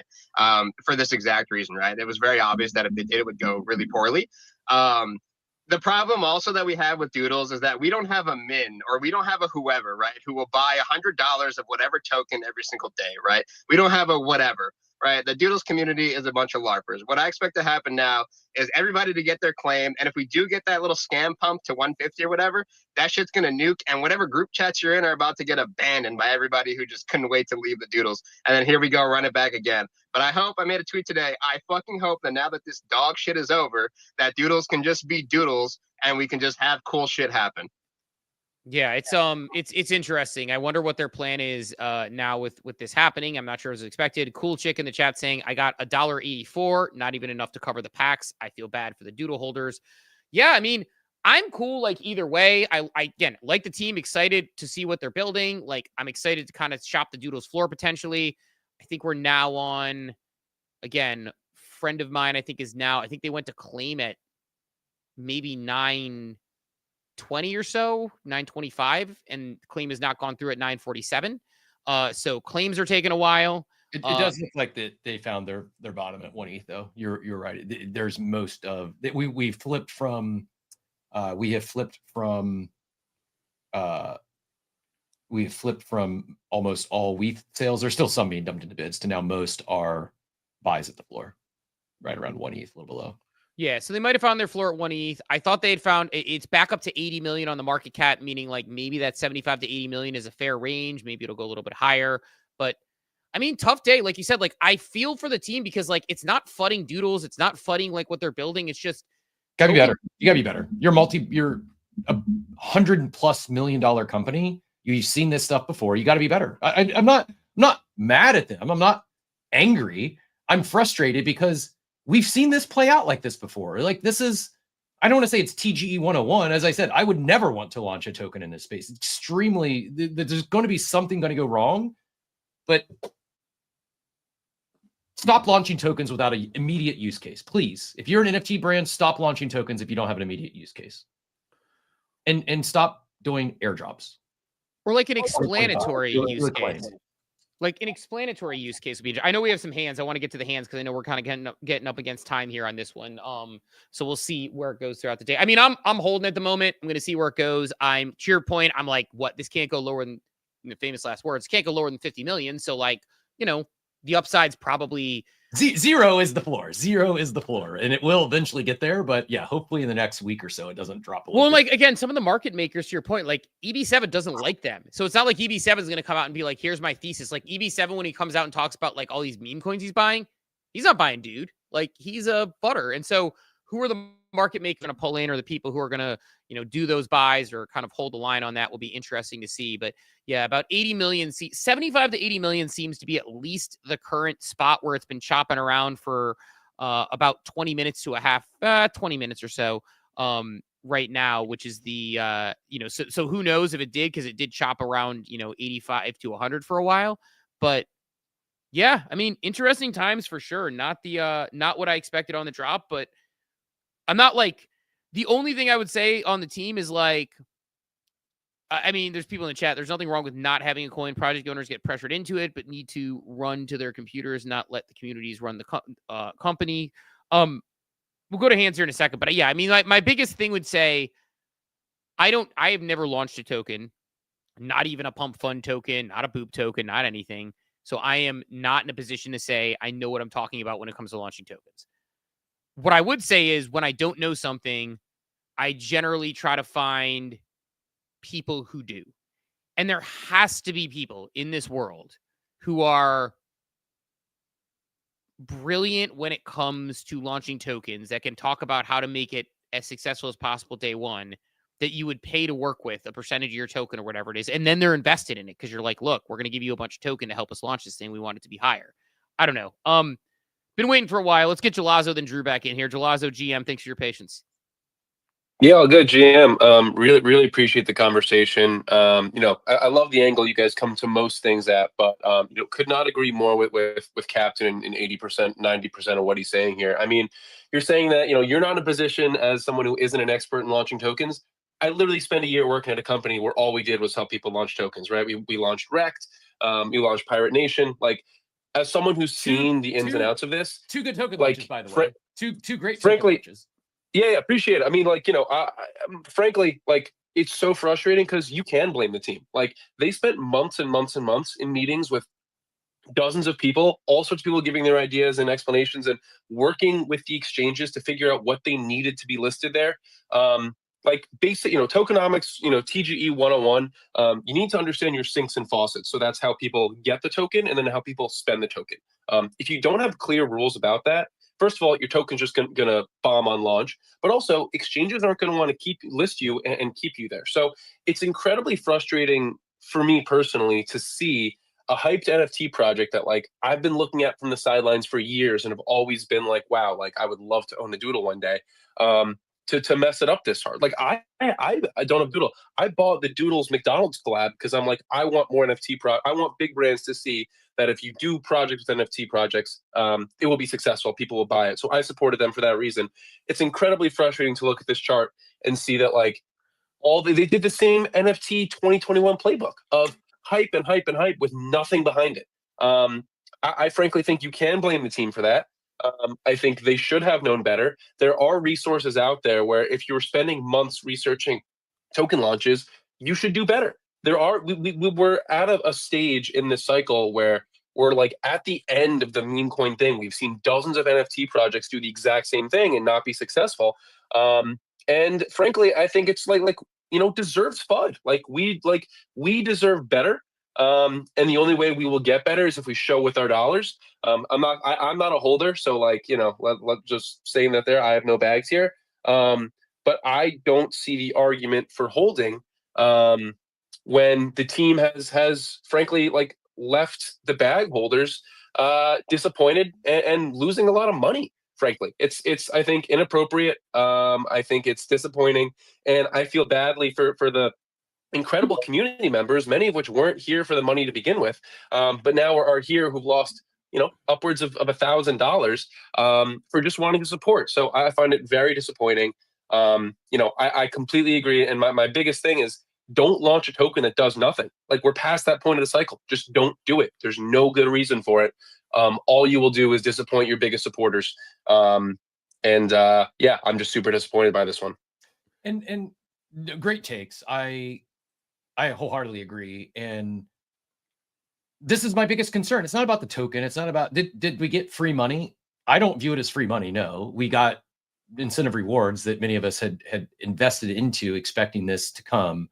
But more so than whether it's the amount it is or 10 times the amount it is, more so than the money, I think there's collateral damage here. I think it's going to really hurt the Doodles community. I think it's going to really hurt their momentum going into DreamNet.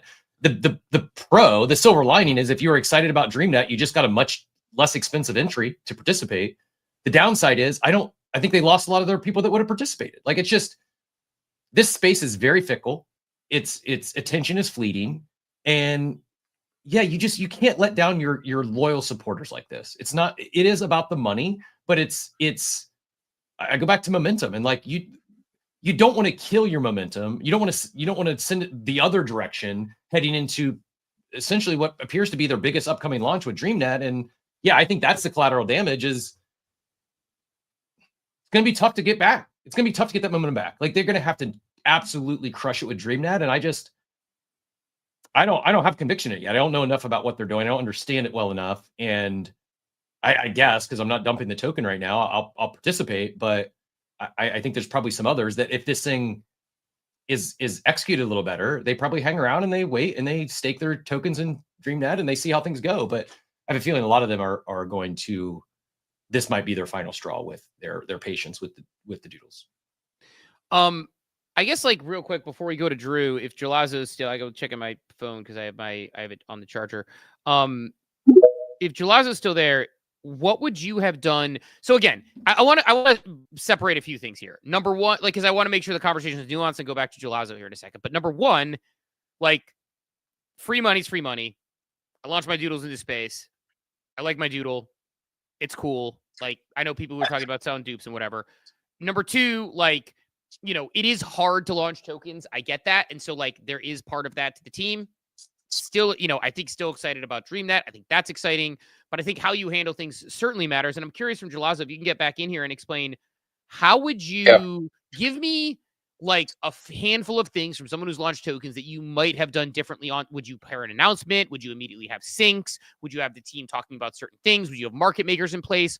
What would you have done differently that maybe would have gotten this thing to open at a $200, $300, $400 million valuation? The holders feeling okay, yeah, I really ate today. Yeah. So a couple things, and want to call out one thing you said there. Free money is free money. Can you really call it free money when you're just taking value that was part of the NFT, separating it out into a fungible token? The NFTs are down two ETH in whatever it is from the floor from last night.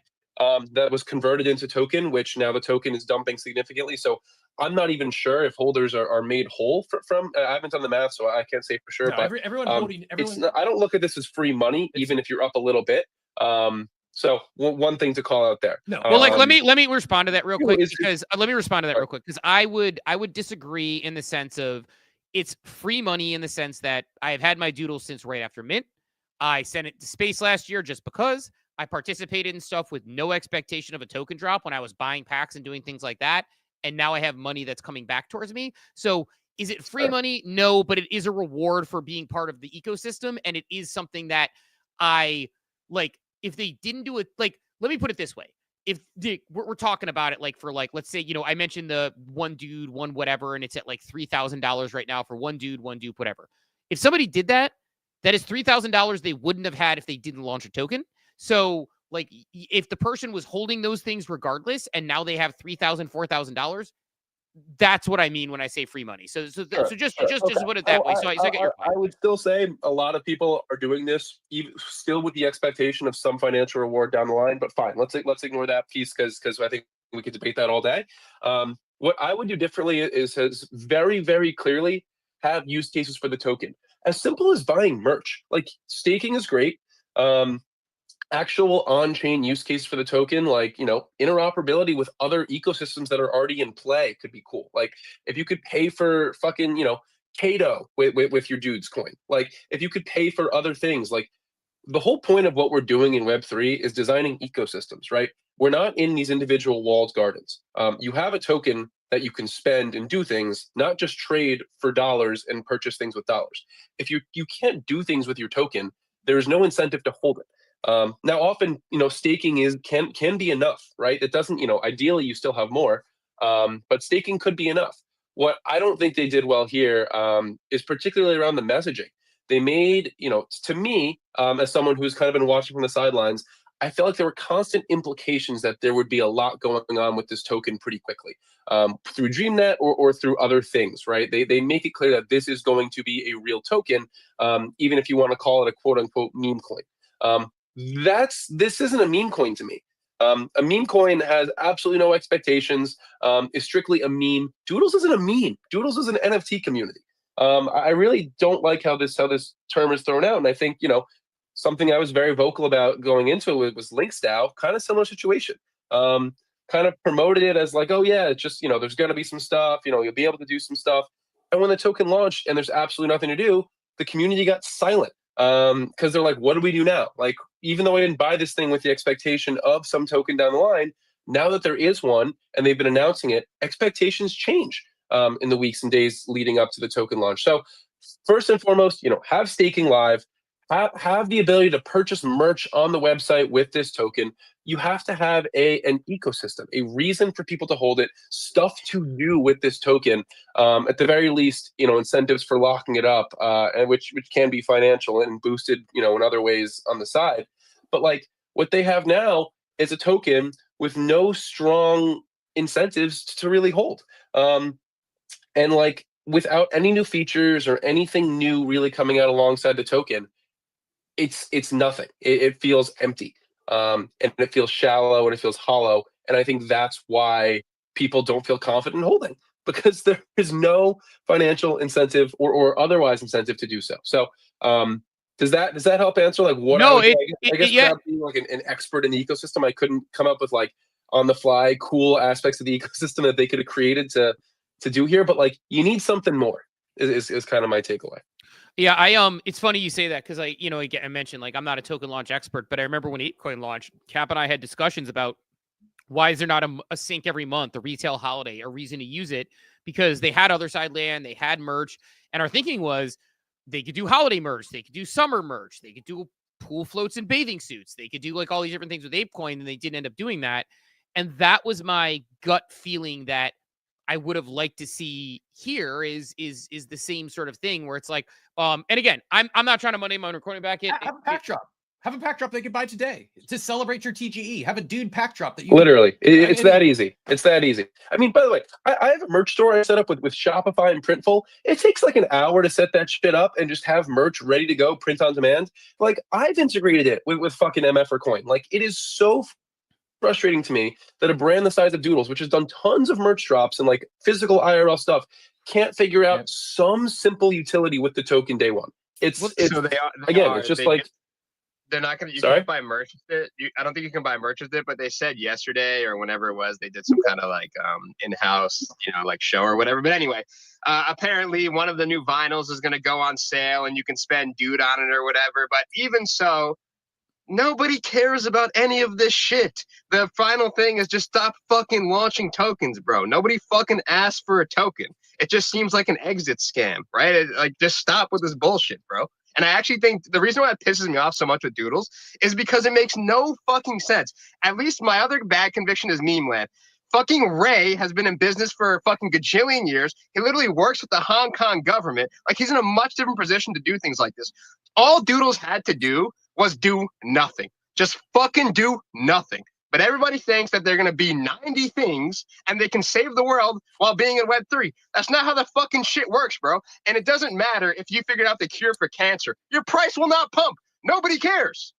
So I would disagree in the sense of a couple things. One, I do think them making it part of DreamNet matters, but to Cap's point, like, you would have probably wanted it closer to DreamNet, and Cap said that early on.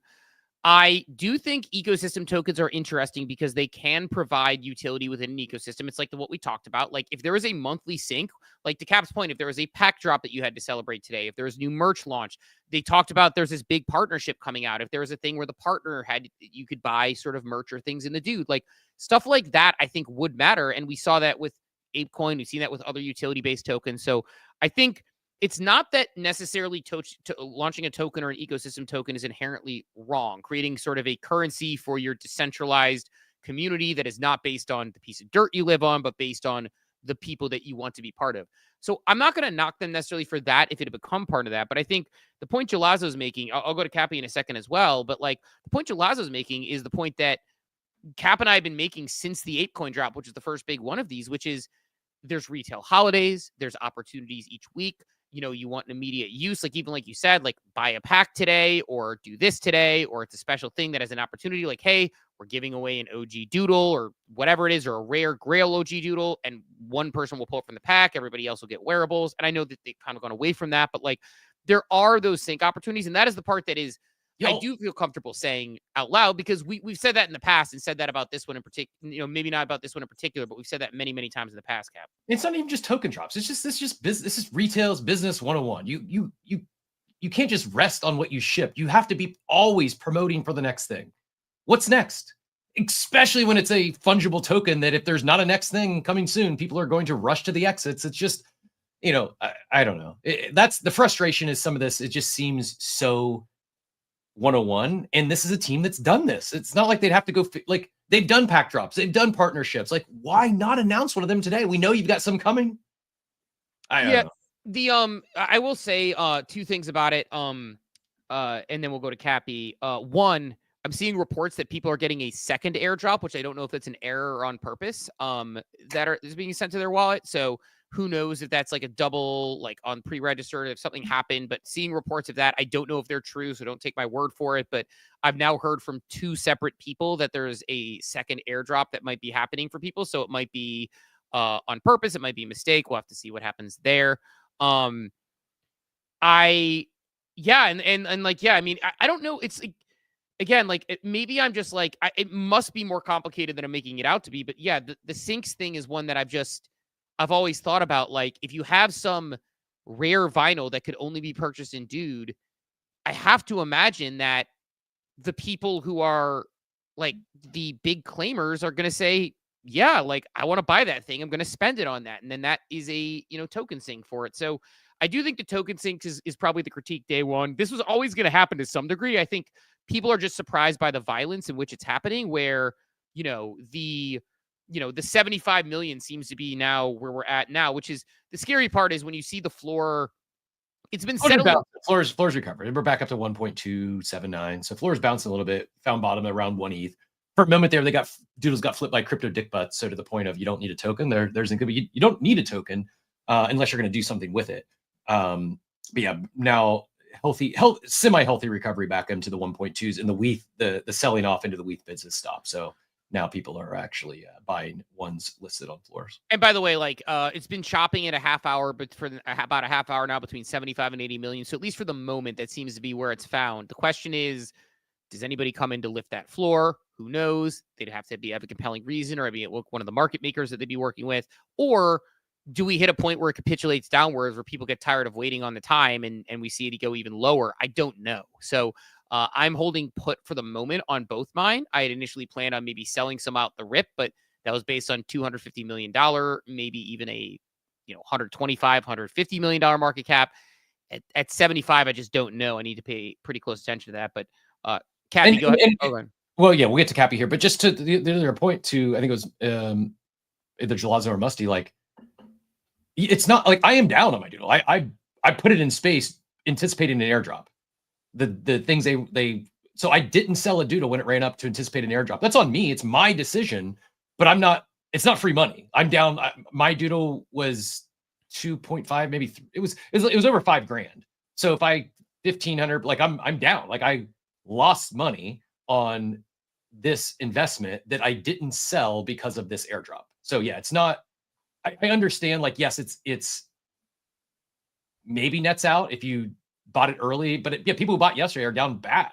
People who, I mean, a lot of people who bought, like, it's not a fungible token isn't always free money, especially when the underlying asset gets chopped by a third or half. Sure, but like, and again, like that's where it comes down to, and I know you agree with this. It's like, you made that decision. I made that decision. I'm not blaming. I'm not. It's not a shot at Doodles. It's not free money. Well, it's free money that's being handed to you that you wouldn't have had otherwise, but it's a decision that you made that was like financially on both sides of weighting it. The other decision would have been more money. Like it's the opportunity cost of not selling your doodle. So I get what you're saying there. It's like if they never announced a token launch, you'd be sitting on a doodle worth whatever it's worth, right? And so like I think that, and to be fair, we're talking about the sale yesterday. We all had that opportunity yesterday, 2 days ago, 3 days ago. And one of the reasons it looks like it ran up was the airdrop, because when did it start dumping? When the token went live and when the market cap was $100 million and people said that it's not going to break even on that 185 dude, and they started dropping. So to be fair, the floor was never really that high to begin with because of that. The floor was that high to begin with because people were, buying for airdrop too. So, Cappy, want to get your take on this. Feel free to take us any direction you want. Yeah, y'all. Good morning. Good morning. Man, this is a high stress Twitter Spaces right now. I feel like the energy is like making me tense. And I'm listening. I'm really interested in all your perspectives. I think I think for me, just to like, full transparency, I minted my doodles. I've had them in space this whole time. I got like a roughly $2 million dude, or not $2 million, 2 million dude airdrop. And I'm watching this coin's been out for an hour. Everyone seems to be ready to, bury this deep in the ground. And I think, the interesting thing that I'm hearing is like, well, what do you do with the token? What do you do? What do you do? And it's like, okay, we're not new to this. We know that tokens drop all the time with absolutely no utility. But this whole DreamNet thing is really fascinating to me. And I've now read the whole white paper 3 times in the last couple of days. I'm like really trying to wrap my head around it. And, maybe one strike against it is it's not intuitive. It's a little bit like you need to take some time because this is a new kind of product. And something that I'm really excited about is just that like there is real innovation happening in Doodles, and it's around the IP, which the reason I didn't sell my mints, I could have pocketed like $250,000 back in 2022. That would have been nice, right? But the reason I didn't is because I was interested in participating in this journey, right? In helping to create this IP. I'm a writer, I'm a creative. I have already composed tales that feature my doodles, right? And I've been talking to the team for a while now about like, well, how do I get this out there? How do I inject my, creative impulses into the growth of Doodles? And, months ago, it wasn't really clear exactly how to do that, but DreamNet drops and it's like, okay, this is something interesting. And, like I said, still wrapping my head around it. But for those of us who like want to participate in a truly like Web3 fashion in the growth of what Doodles is, this token is going to unlock a lot of possibility. Now, if you just bought a Doodle yesterday because you're trying to get some massive airdrop and retire for the rest of your life, like, yeah, I can imagine you're not happy with how things just unfolded. But again, there's lots of time. It's a very long runway ahead. I'm feeling pretty cozy. I actually I haven't sold any of my dude yet. Maybe I should have an hour ago or whatever, but like, I, you know, I don't think everyone is here to, bang the pots and just assume that everything's going straight to the ground. So, I'm watching. I think we're all kind of watching the charts, watching the community, seeing how people are feeling, and I think there's a lot that has yet to unfold. I have a lot of confidence in this team. I've grown more confidence in the team over time, and especially recently. I think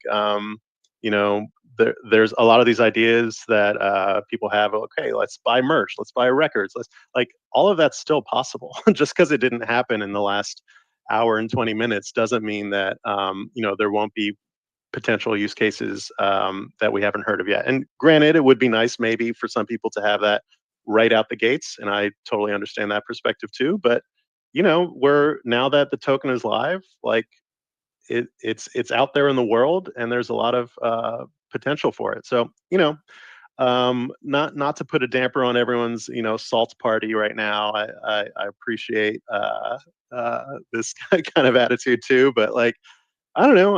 I'm comfy. I'm watching. I think there's a lot that can happen, and let's just see where it goes.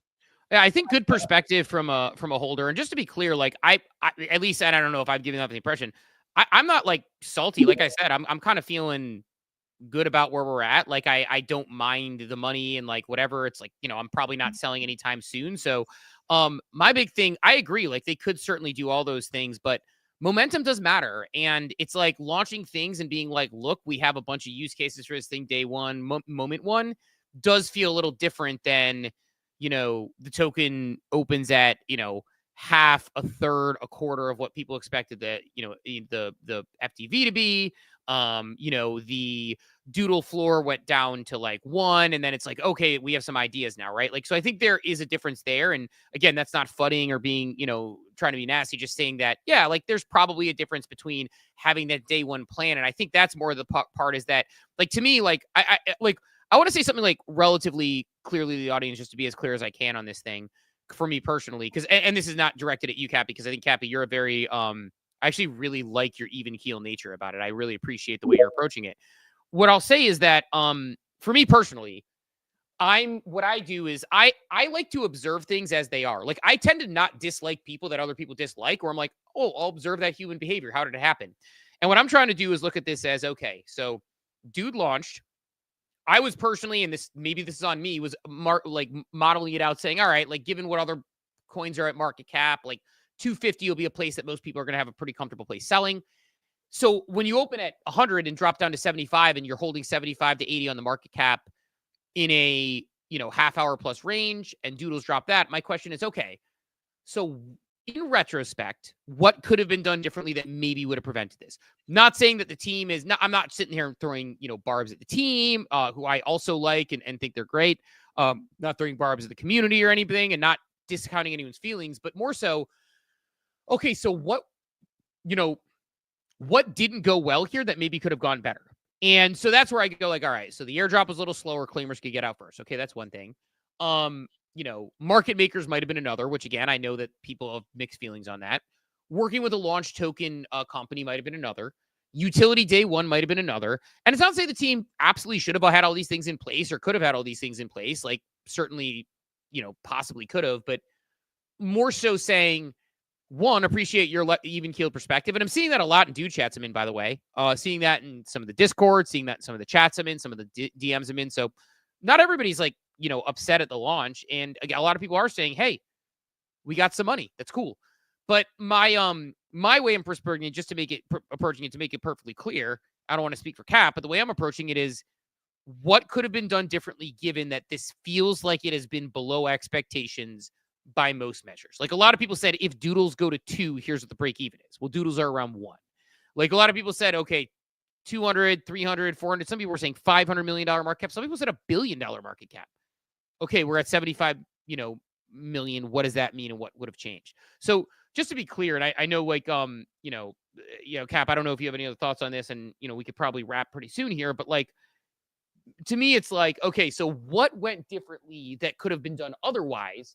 And to me, it's syncs, market makers, clarity. I mean, even you yourself are saying, I think DreamNet's really cool.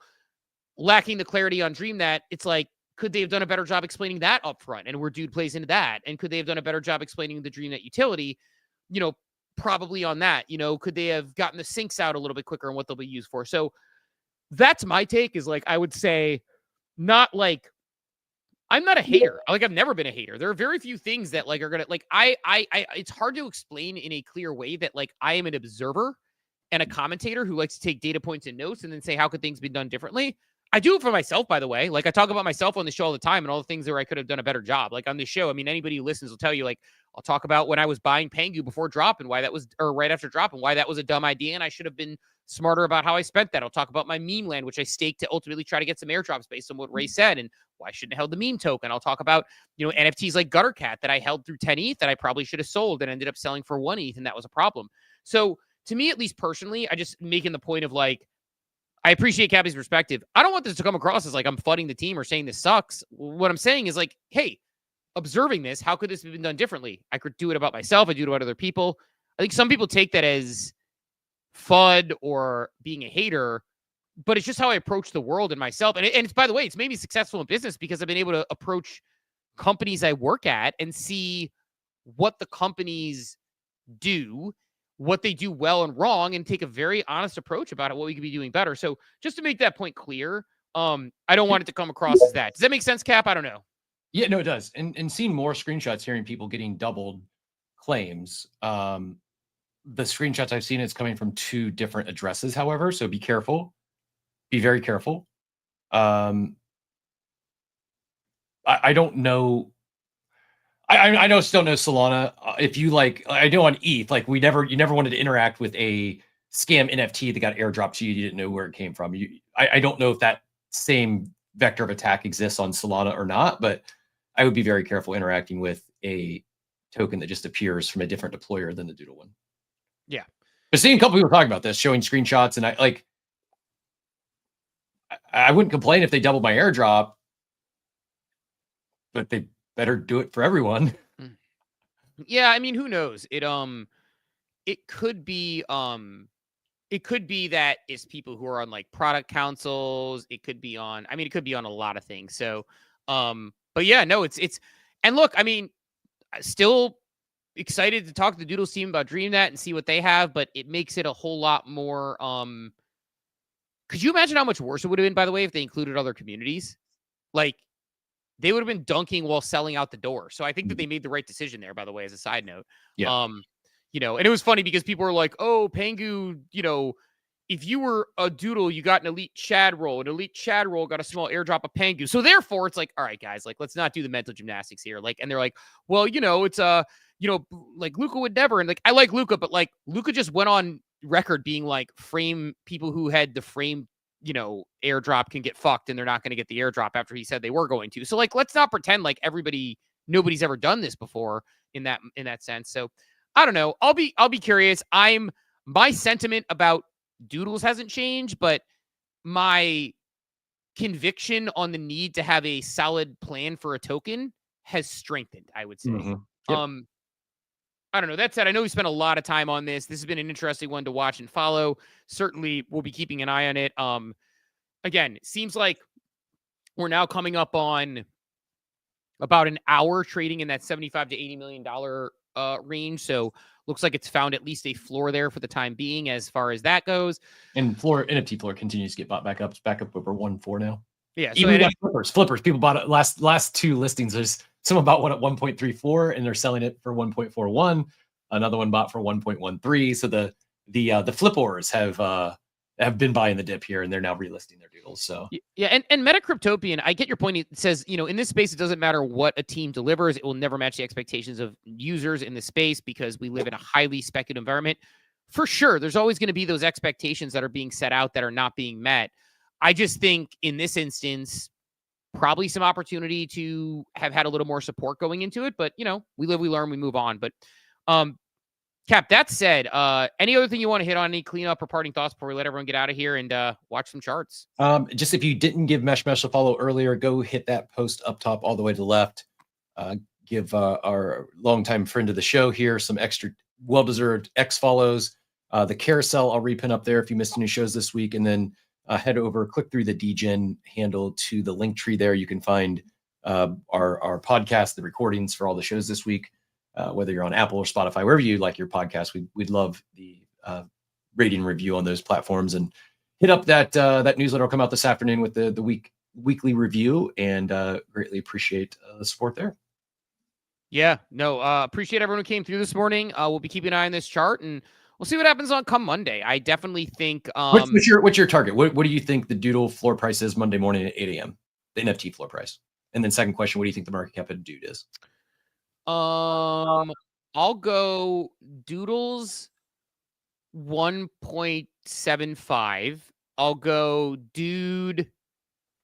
I think it could probably get a little bump to around $100 million market cap. Like, that's my best guess based on now. Like, I think there's a chance people capitulate over the weekend, but I think there's a chance that, the sellers get exhausted and we hit I don't know. Actually, you know what? I'm going to say it's going to be right here at $80 million. I think it's going to hold that number.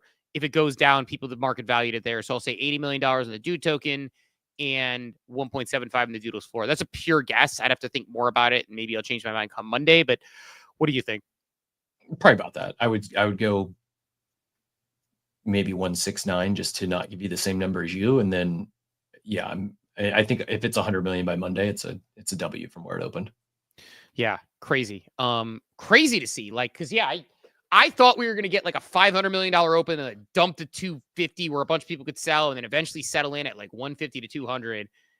This is kind of shocking, right? It's about half where I thought it would even net out after the sellers came through. So we'll see if it can get a little bit of love or if they have anything planned for it. But I'm still holding, and at least at the moment, not going anywhere. So, and again, multiple reports now. I think I now have 3 or 4 reports of people who are getting their airdrop potentially even doubled at this point, which would be a really nice thing to receive. So we shall see. But that said, we'll send everybody off in their day. Thanks to everyone who came through this morning. We will talk to everybody bright and early tomorrow or Monday morning at 8 a.m. Eastern time.